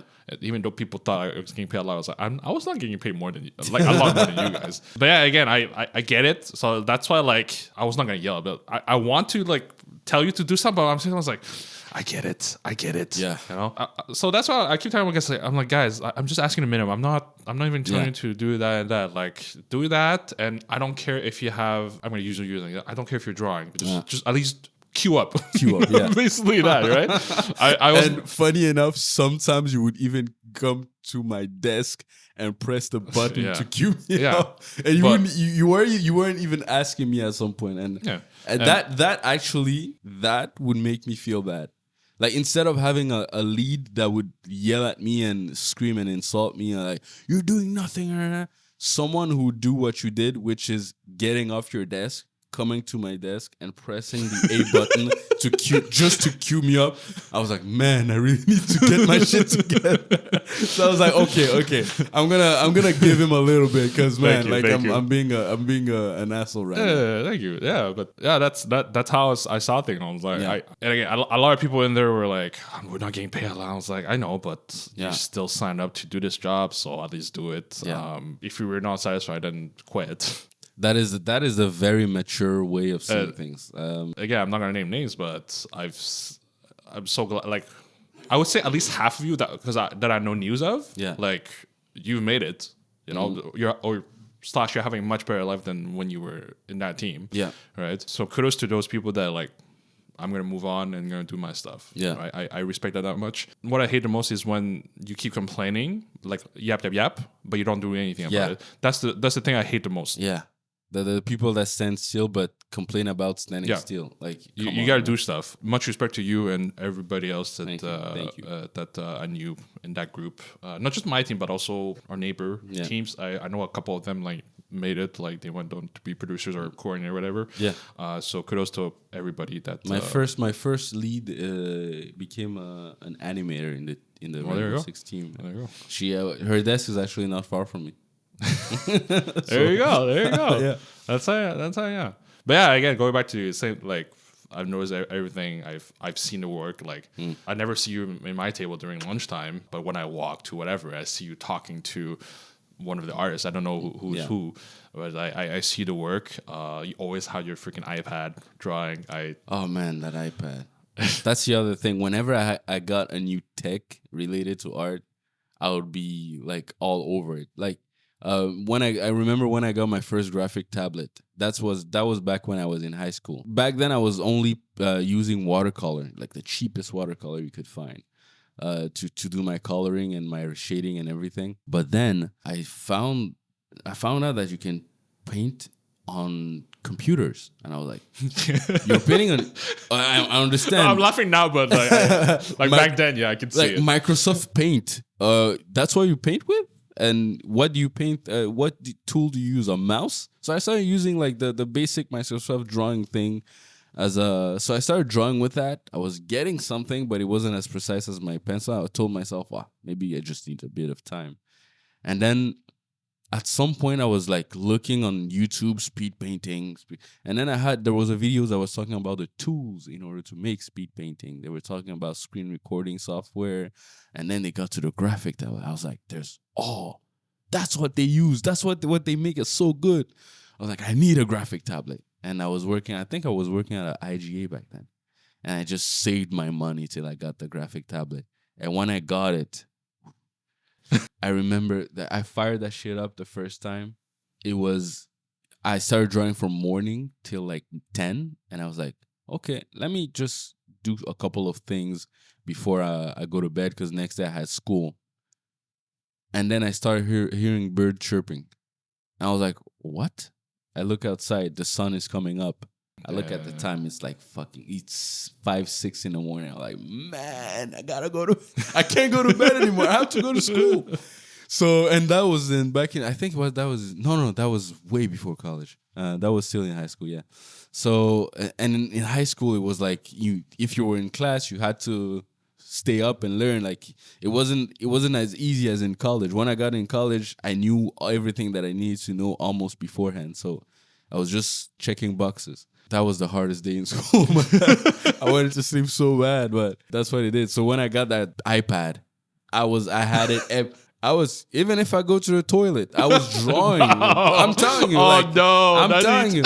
I still do it sometimes to this day. Like I'm still very passionate about even that. Well, now that fire rekindled and kind of dabbled, because I have more ambitious projects coming in. But man, like, get back to it when you saw that tablet. I can understand how. So we were passionate tablets. Yeah. Fuck, the iPad Pro, man. I still have that same iPad Pro to this day. I need to change it for real. It's a good memory. Like, this is what I use to show off my stuff to the Ubisoft people. Yeah. So I guess that's a good relic. You should keep it. I would keep it. It is also it is actually. I remember the first time I got that interview that I told you about. Yeah. In my mind, I was like, I should bring my graphic tablet and have all of my artwork in it, just in case they don't have their own, like, their projector messes up, or they don't have my files close to them or anything. Is that what they actually use, like projector? No. But I didn't know what it looked like. Okay. But in my head, it was like, they're gonna need to have my artwork around just to talk about it at some point during the interview. Yeah. So I was like, I want to make sure that we have what we need during that interview. I want everything to go well. So I brought my iPad with me, and in it, my artwork. And lo and behold, do you need your iPad? They needed my They fucking needed my iPad. And I showed them, and one thing I love about doing interviews is that they like to ask you questions about what you worked on. And it's like, oh, what inspired you with this? And not lucky, but I'm grateful for the fact that I did my due diligence and took the time to research every single subjects that I worked on. Because, for example, there's a queen called Amanirena that I painted, and people always tend to go back to that. For some reason, that artwork resonates with people, and they tend to ask me, what inspired you to do this? And I was like, well, there's this queen in Africa that was like that basically defeated the Roman Emperor Augustus and blah blah blah. And I tell him the whole process of how I got to that image, the books that I had to buy to do that one image. I thought that those books are like $100, $200 books that I invested money in order to do one image. And when they hear that, they're like, "This guy is crazy, insane." So if there's one advice that I want to give anyone who's listening to this is invest in yourself, invest in your tools, invest in the stories that you want to tell. If you can travel, like for example, I'm doing this project right now with a Southern American theme going on, and the best thing I could do for me right now is to go over there and learn as much as I can. And the inspiration actually came from an expo that I went to, Musée de Pointe-à-Calière here in Montreal. It was a museum that basically put on display artifacts from the Olmecs.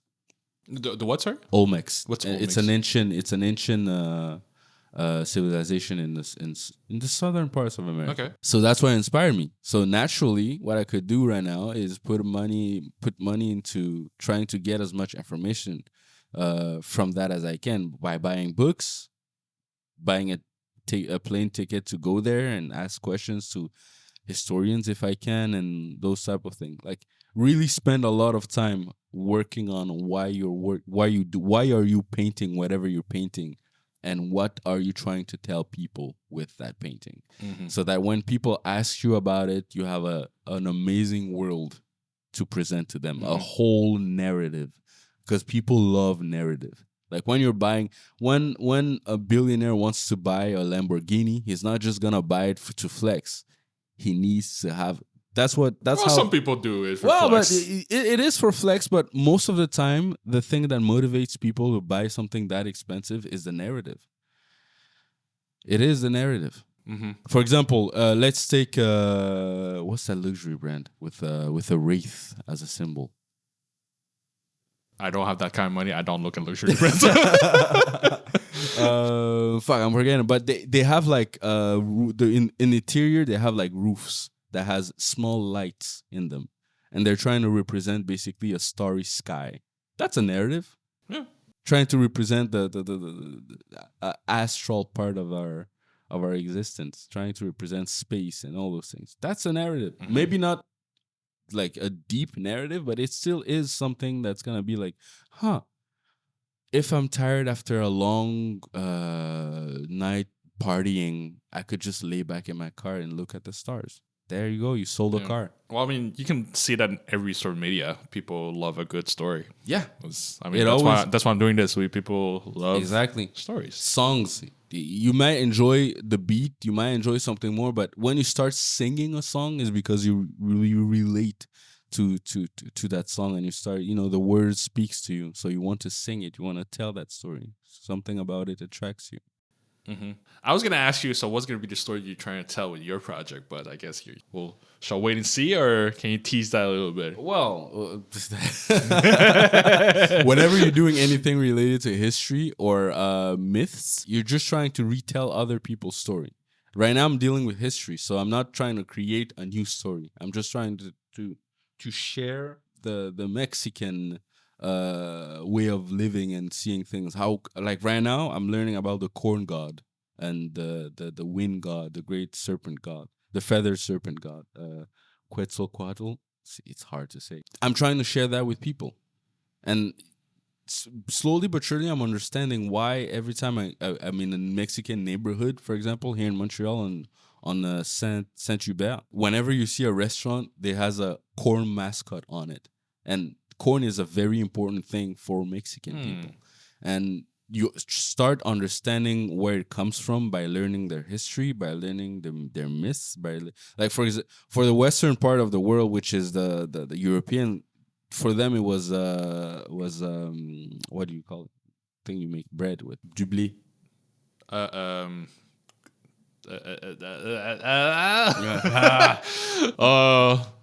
Franglish. It's bad. Sometimes you forget. Oh my god! But it's basically that. I should know this. Yeah. I listen to Master Chef and Chef Table. They talk about that all the time, but I'm forgetting the name. But you Believe know, I'm gonna Google this. so every like for example for Asians, Wheat. wheat. Yes, wheat. So for Europeans, it's wheat. For Asians, it's rice. For African people, it's also rice.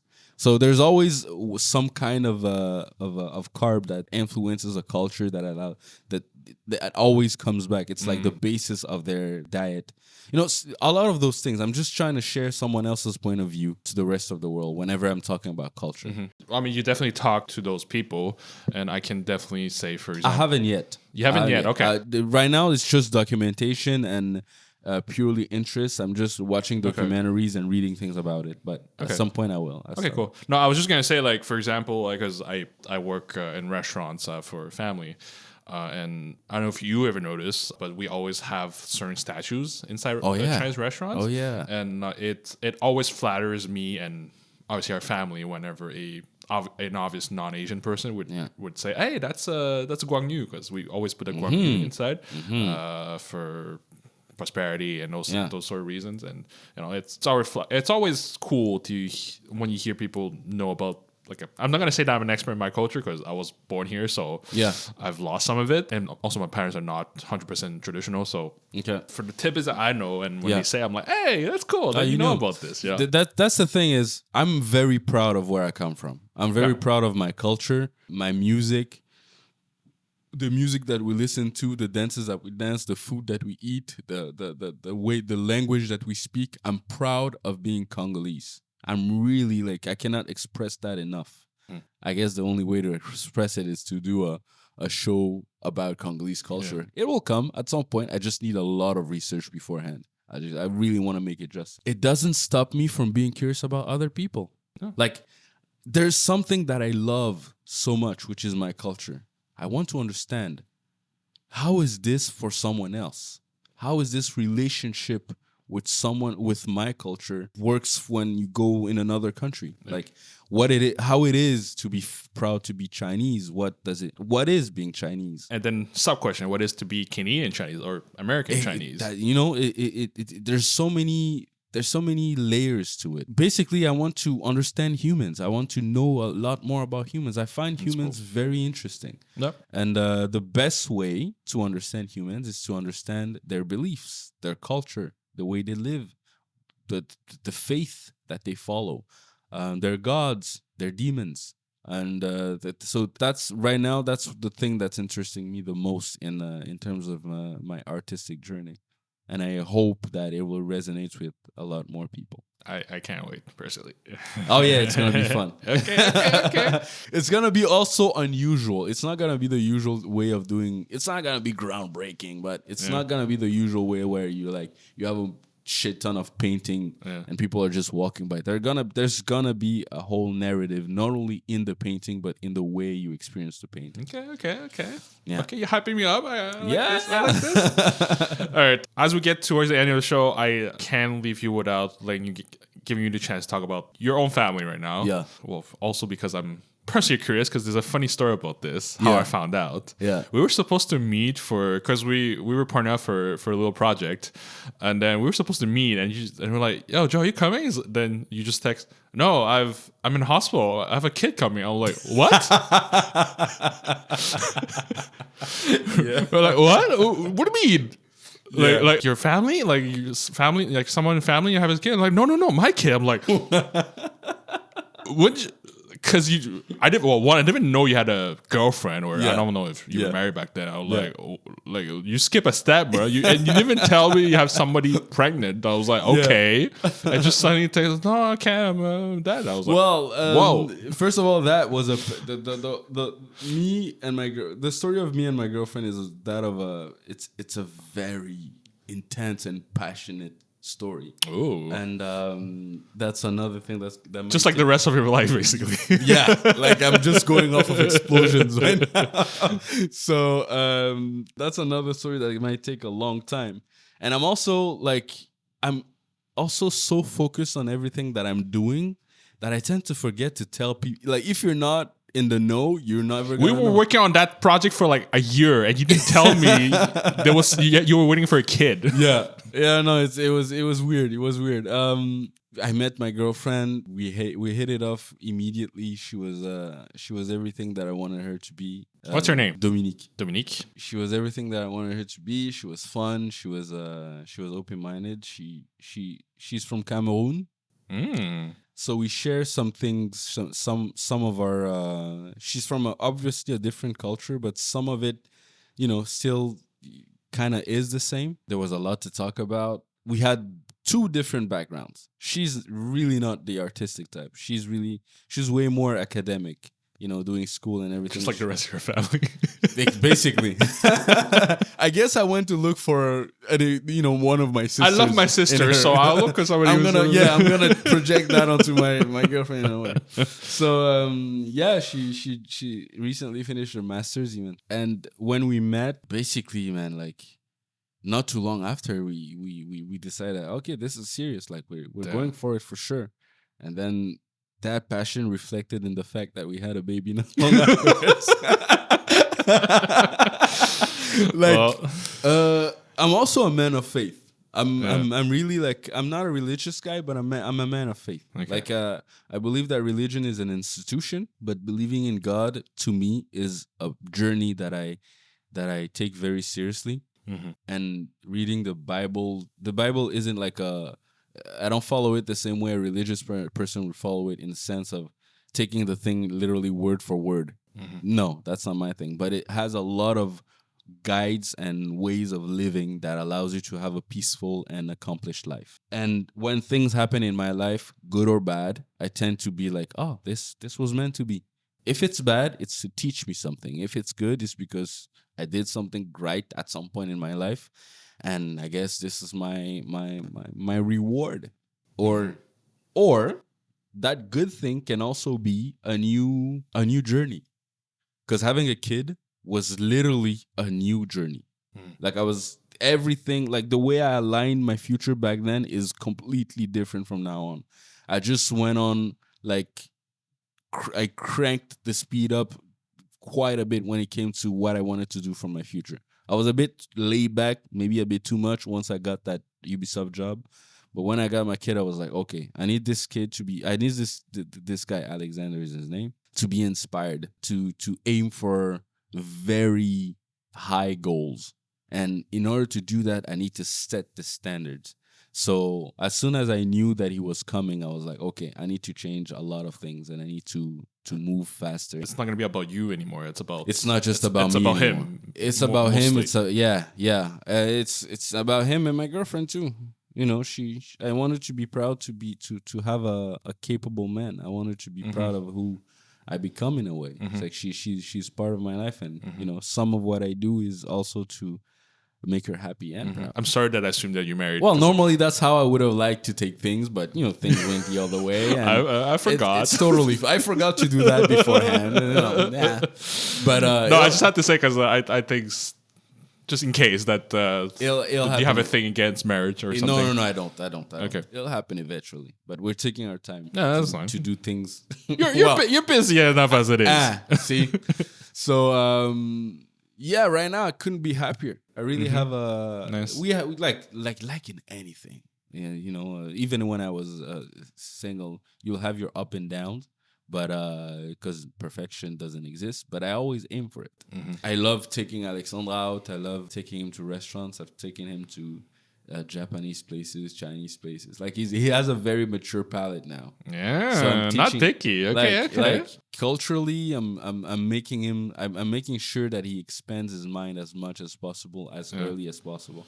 I want to give him like a shortcut to being interesting, because being interesting is one way to become very successful. Because you're asking questions that people don't necessarily spend time thinking about. Now, as yourself as a parent, and you having amazing parents yourself, what are the main things that you want to take from mom and dad, and now that you are yourself a dad, want to that's a good question. One thing that my dad instilled in me was, well, we didn't have much time together, because what happened was he had to when we moved here, he had to stay over there because Ah. he had some responsibilities that he needed to take care of. And during the time when he started making the move to come here, that's when he passed away. Ah. So I totally, in total, I maybe have spent, I was with him for like 8 or 10 years of my life. And most of that time I was unconscious. I was not unconscious. Whoa. I wasn't No. aware of of myself even. Yeah. I wasn't like, I was still too young to understand things and all that. Yeah.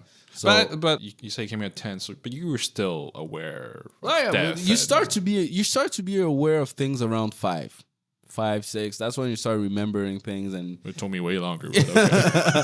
So what I remember about my dad is discipline and control, how to inspire others without talking, but doing. Mm-hmm. So my dad was like that. My dad wasn't really the guy to boast, to show off. From what I could see, he wasn't really the type of guy to show up.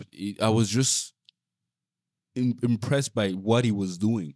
Like, just him standing there to me felt like, oh my God, that man is so badass. Yeah. Like, my dad still is my superhero. I I view him, I still think about him the same way. Even though I think I'm stronger than him now. Technically, because I'm pretty sure I bench press way more than him. But still, I cannot think of my father being less than me in any way.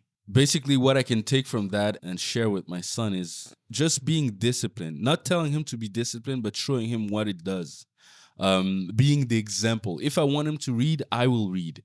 My dad used to play guitar. He never told me to play to play guitar. I bought a guitar myself. You can play guitar? I'm learning.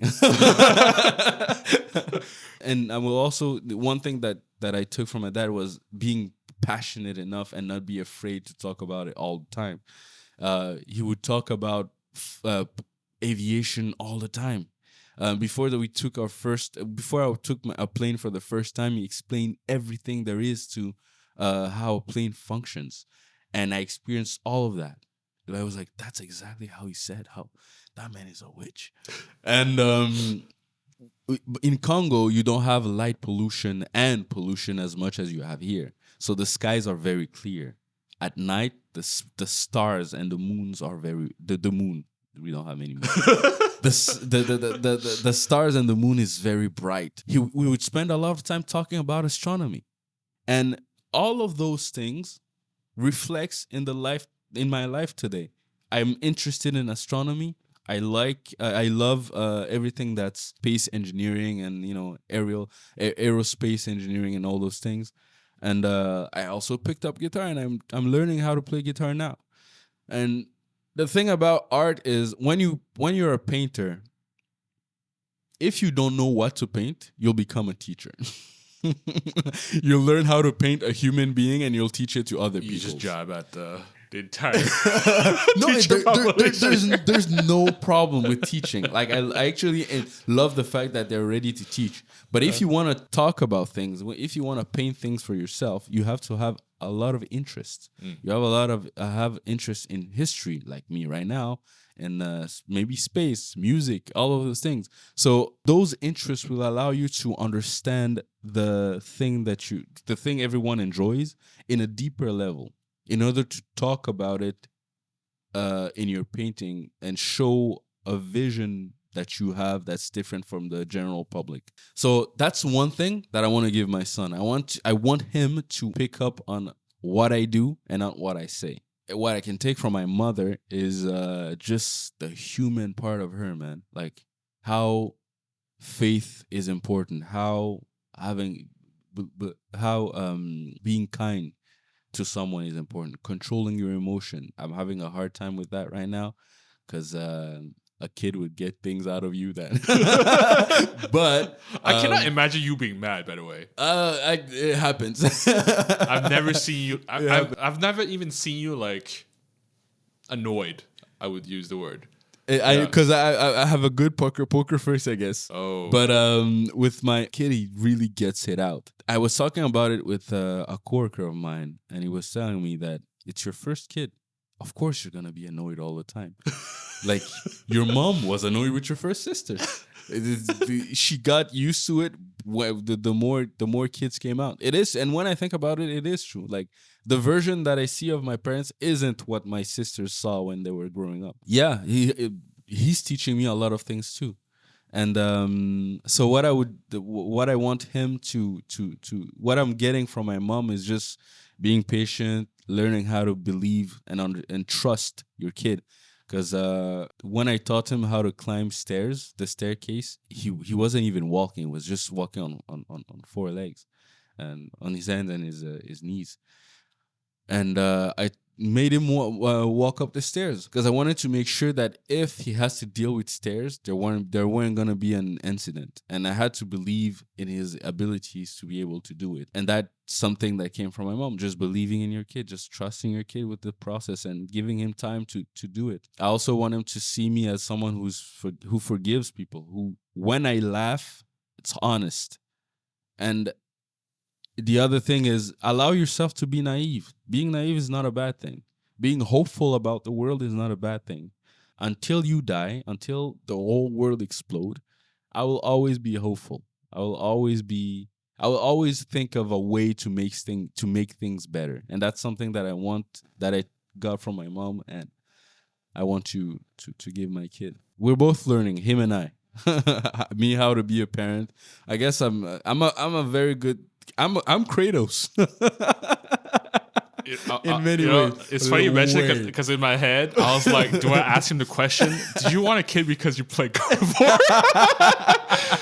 And the little history is there when we were doing a little project, I was like, yo, you have Kratos' voice. You should. That's where it comes. Can you do my boy? That's basically,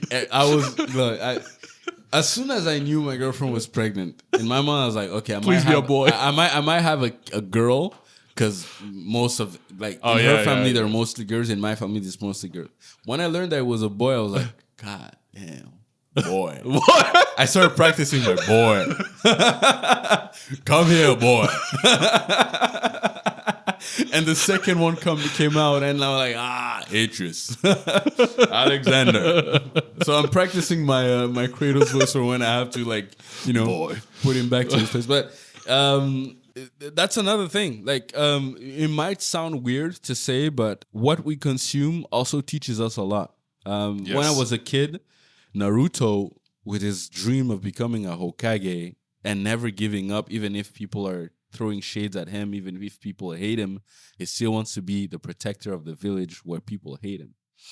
And that inspired me to not give up on my dream, to always, press forward until I die. And Kratos with God of War is like, you have a man that's really angry all the time, and how is he gonna be able to be a good parent to a kid that doesn't understand, that doesn't even know his own identity, because the dad is having a hard time sharing that. So seeing a character like Kratos go through all of that and manage to become a good parent, I guess, kind of makes me understand that, okay, it's a process. I have to go through certain steps, and to get to the part where I can understand him, he understands me, and we can exchange. And time is also a good ally. He grows up, and at some point he's gonna start being annoying. All right. Well, and on that, I'd like to say that I love my kid. Don't make it may seem like you want this on record. I'm gonna cut this. But no, he's amazing. He's amazing. It's just I have to learn how to dealing with a kid is a lot. So yeah. All right. Some rapid fire question for you. Yes. If we were to write a book about you, what would be its title? If we were to write a book about me, or a movie, whatever you want. If we make something about you. Holy shit. If we were to write a book about me or a movie about me, what would be the title? Wow. I never thought about it. Well, start thinking, because something's going to happen for you one day, man. Holy crap. I'm surprised you never thought about this. I guess my life has always been about big emotions and big passion and just going through no matter what. I really don't have an idea, to be honest. Let's come back to it afterwards. Okay. I'll think about it. Your favorite things to draw? My favorite thing to draw? Yeah, naked people. Naked people? Yeah.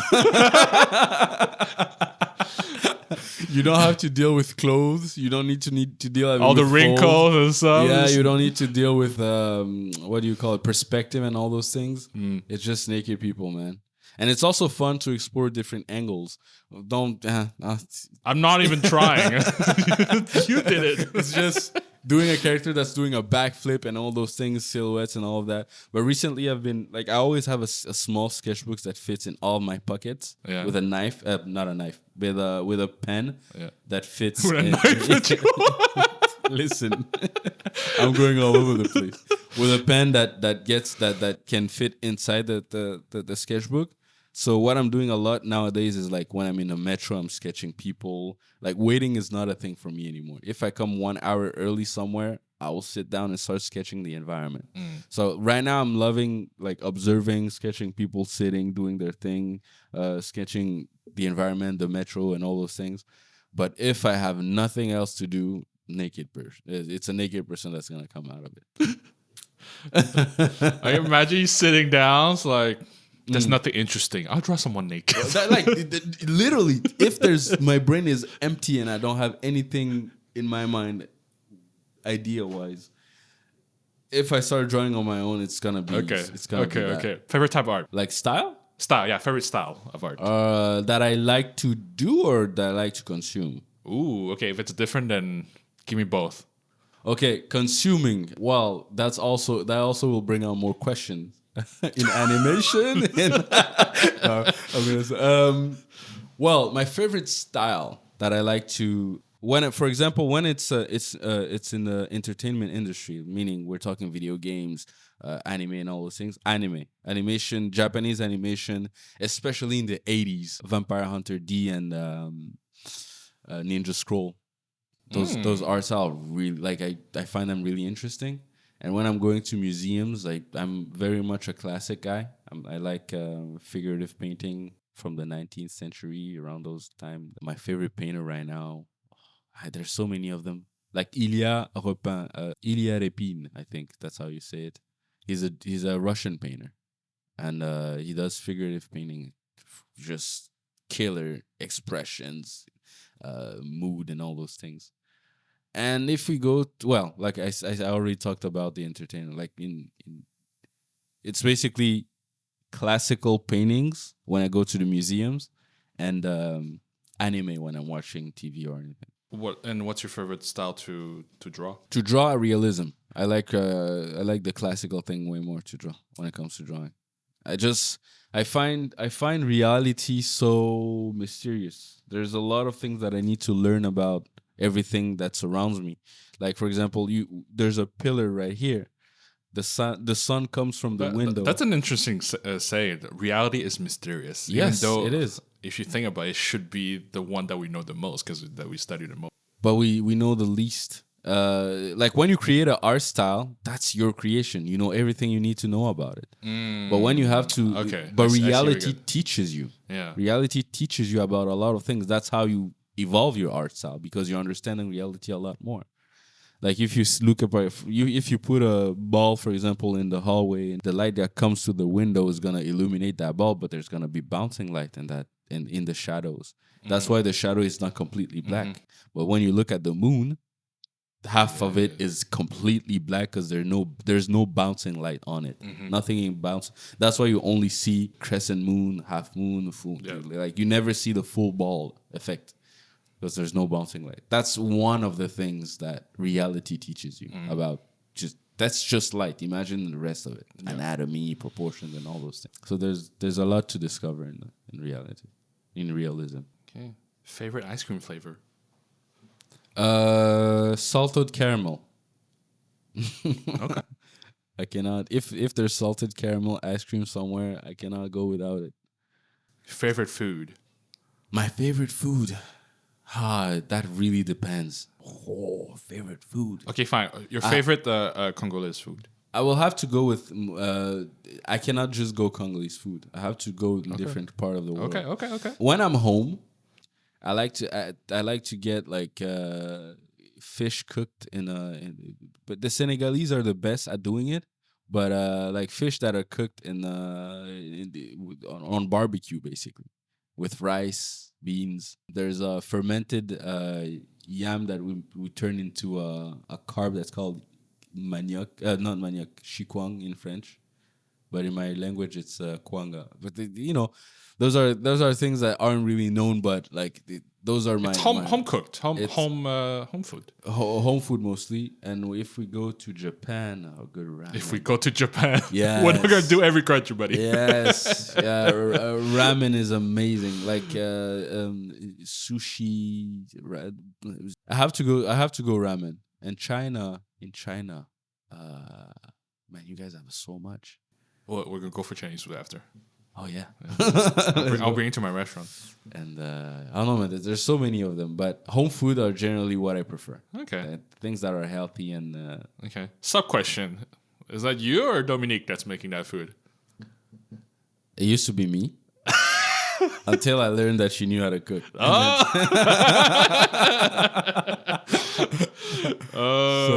Okay. All right. Did you think about anything about the title? Line on the sand. Line on the sand. That's a good one. Yeah. Okay, cool. On the sand. Before we wrap up, so this one I'm really curious. So basically, for everyone in this very first season, inaugural season, I've been giving everybody a gift. Yeah. You're the first artist on this one. Okay. So spoilers, it's an art gift. Yeah. The person who drew it, the person who drew part of it, knew it was going to be you in this episode. Really? So they're scared of what you're going to say. Is it someone I know? Yes. Okay. But I'm not going to mention them because they said that to wait later because they're not ready. Okay. They're basically remaking their profile, or whatever. Okay. So I'll give you this, and I want your reaction to it. What? This is. I'm all excited. You can now. turn it when you're ready. Who is this? This is so cool. Oh my god. Oh, this is so cool. Okay, it's a positive reaction. So that's good news. With my Obey hat and everything. This is someone who knows me. It has to be. Yes, it's or he saw my profile. But I'll tell you after recording. So me. Oh, I fucking love it. Yeah. So the background is a different artist, and then someone else did the chibis. Yeah. This is not someone I know.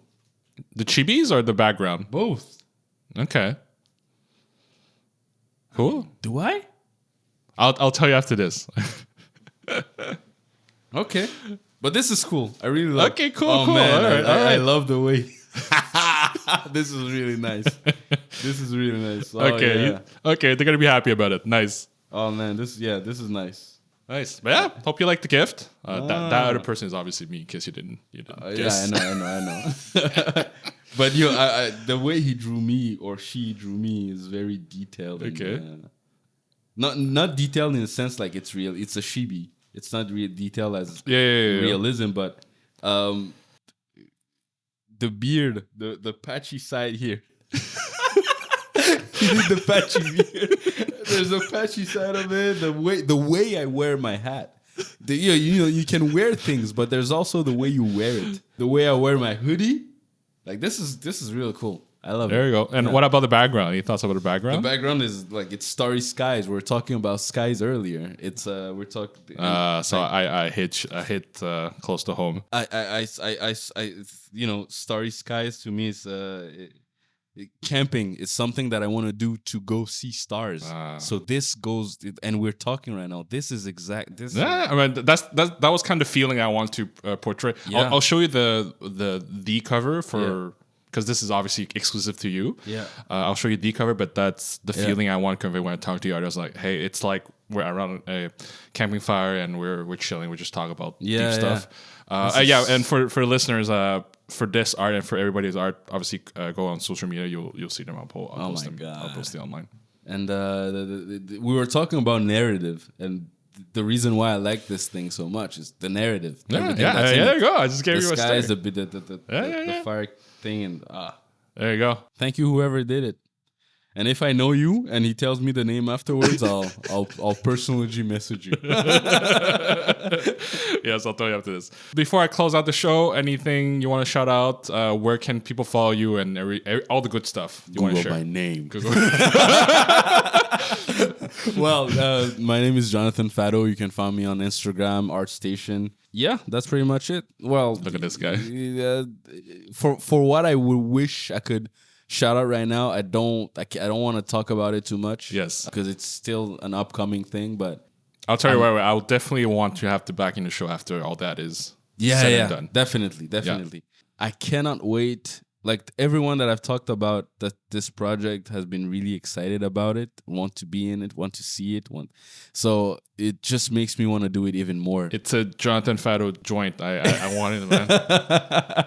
So yeah, the only thing that's coming is my art expo, but like I said, do you have, for now it's a mystery. Well, I don't want to put a pressure. Do you have a expected date? Well, not yet. Specific date, but like timeline. Not even a year. One of the things that can kill creativity is setting yourself a time deadline. But my passion is enough for me to to go through it really quick. Mm-hmm. But I'll give myself maybe a year after I've done the work to set up everything and do the expo. Because like the thing you said, like, oh, I'll get hired in 3 months. I thought you have a time. No. Okay. Because there's also a lot of things that I need to learn. In terms of painting techniques, in terms of how to present things, I'm not working alone on this. I'm having an artist called Jean Labourdette, who's helping me out in terms of, because he has experience in doing expo and all those things, and I'm doing it with him, like sort of looking over my shoulder to guide me throughout this new journey that I'm taking. And that's another thing. He is a coworker of mine's husband. And she got me in touch with him because I was talking about what I was about to do, and she said, "Oh, but, I could put you two together," and she did, and I'm really grateful for that too. See, another journey that I'm starting, and it's also thanks to the people around me. So yeah, looking forward to it. All right, all that to say, Google Jonathan Fado. Fado. Okay. And that's it for this episode of Tales to Tell. This is our inaugural NRSA pilot season for the show. If you like this podcast and would like to help keep the mics on, please consider following, subscribing to this show on your favorite podcast platform, and sharing with friends and family. Your support is greatly appreciated. So you can find us on Spotify, Apple Podcasts, and YouTube. And of course, if you have any feedback to help make the show better, please leave them in the comment section or reach out to us via social channels. Mainly, you can follow us at Tales to Tell podcast on Instagram to get updates and behind the scenes of the show. If you want to follow me personally for my personal adventures, you can find me at davidliu.17. We also have a link tree. It's linktree/tales to tell. You can find our relevant links over there. As always, I hope you all stay safe and always be kind to each other. I'm your host, David Liu, and I will see you next time. Thank you.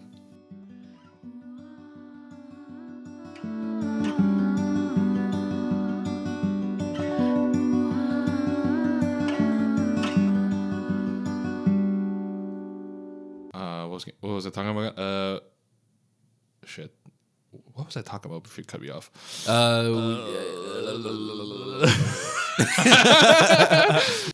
Thank you, David. It was great. I'm definitely gonna listen to this afterwards because you love fucking hearing your voice. I love hearing my voice. Exactly. Yeah.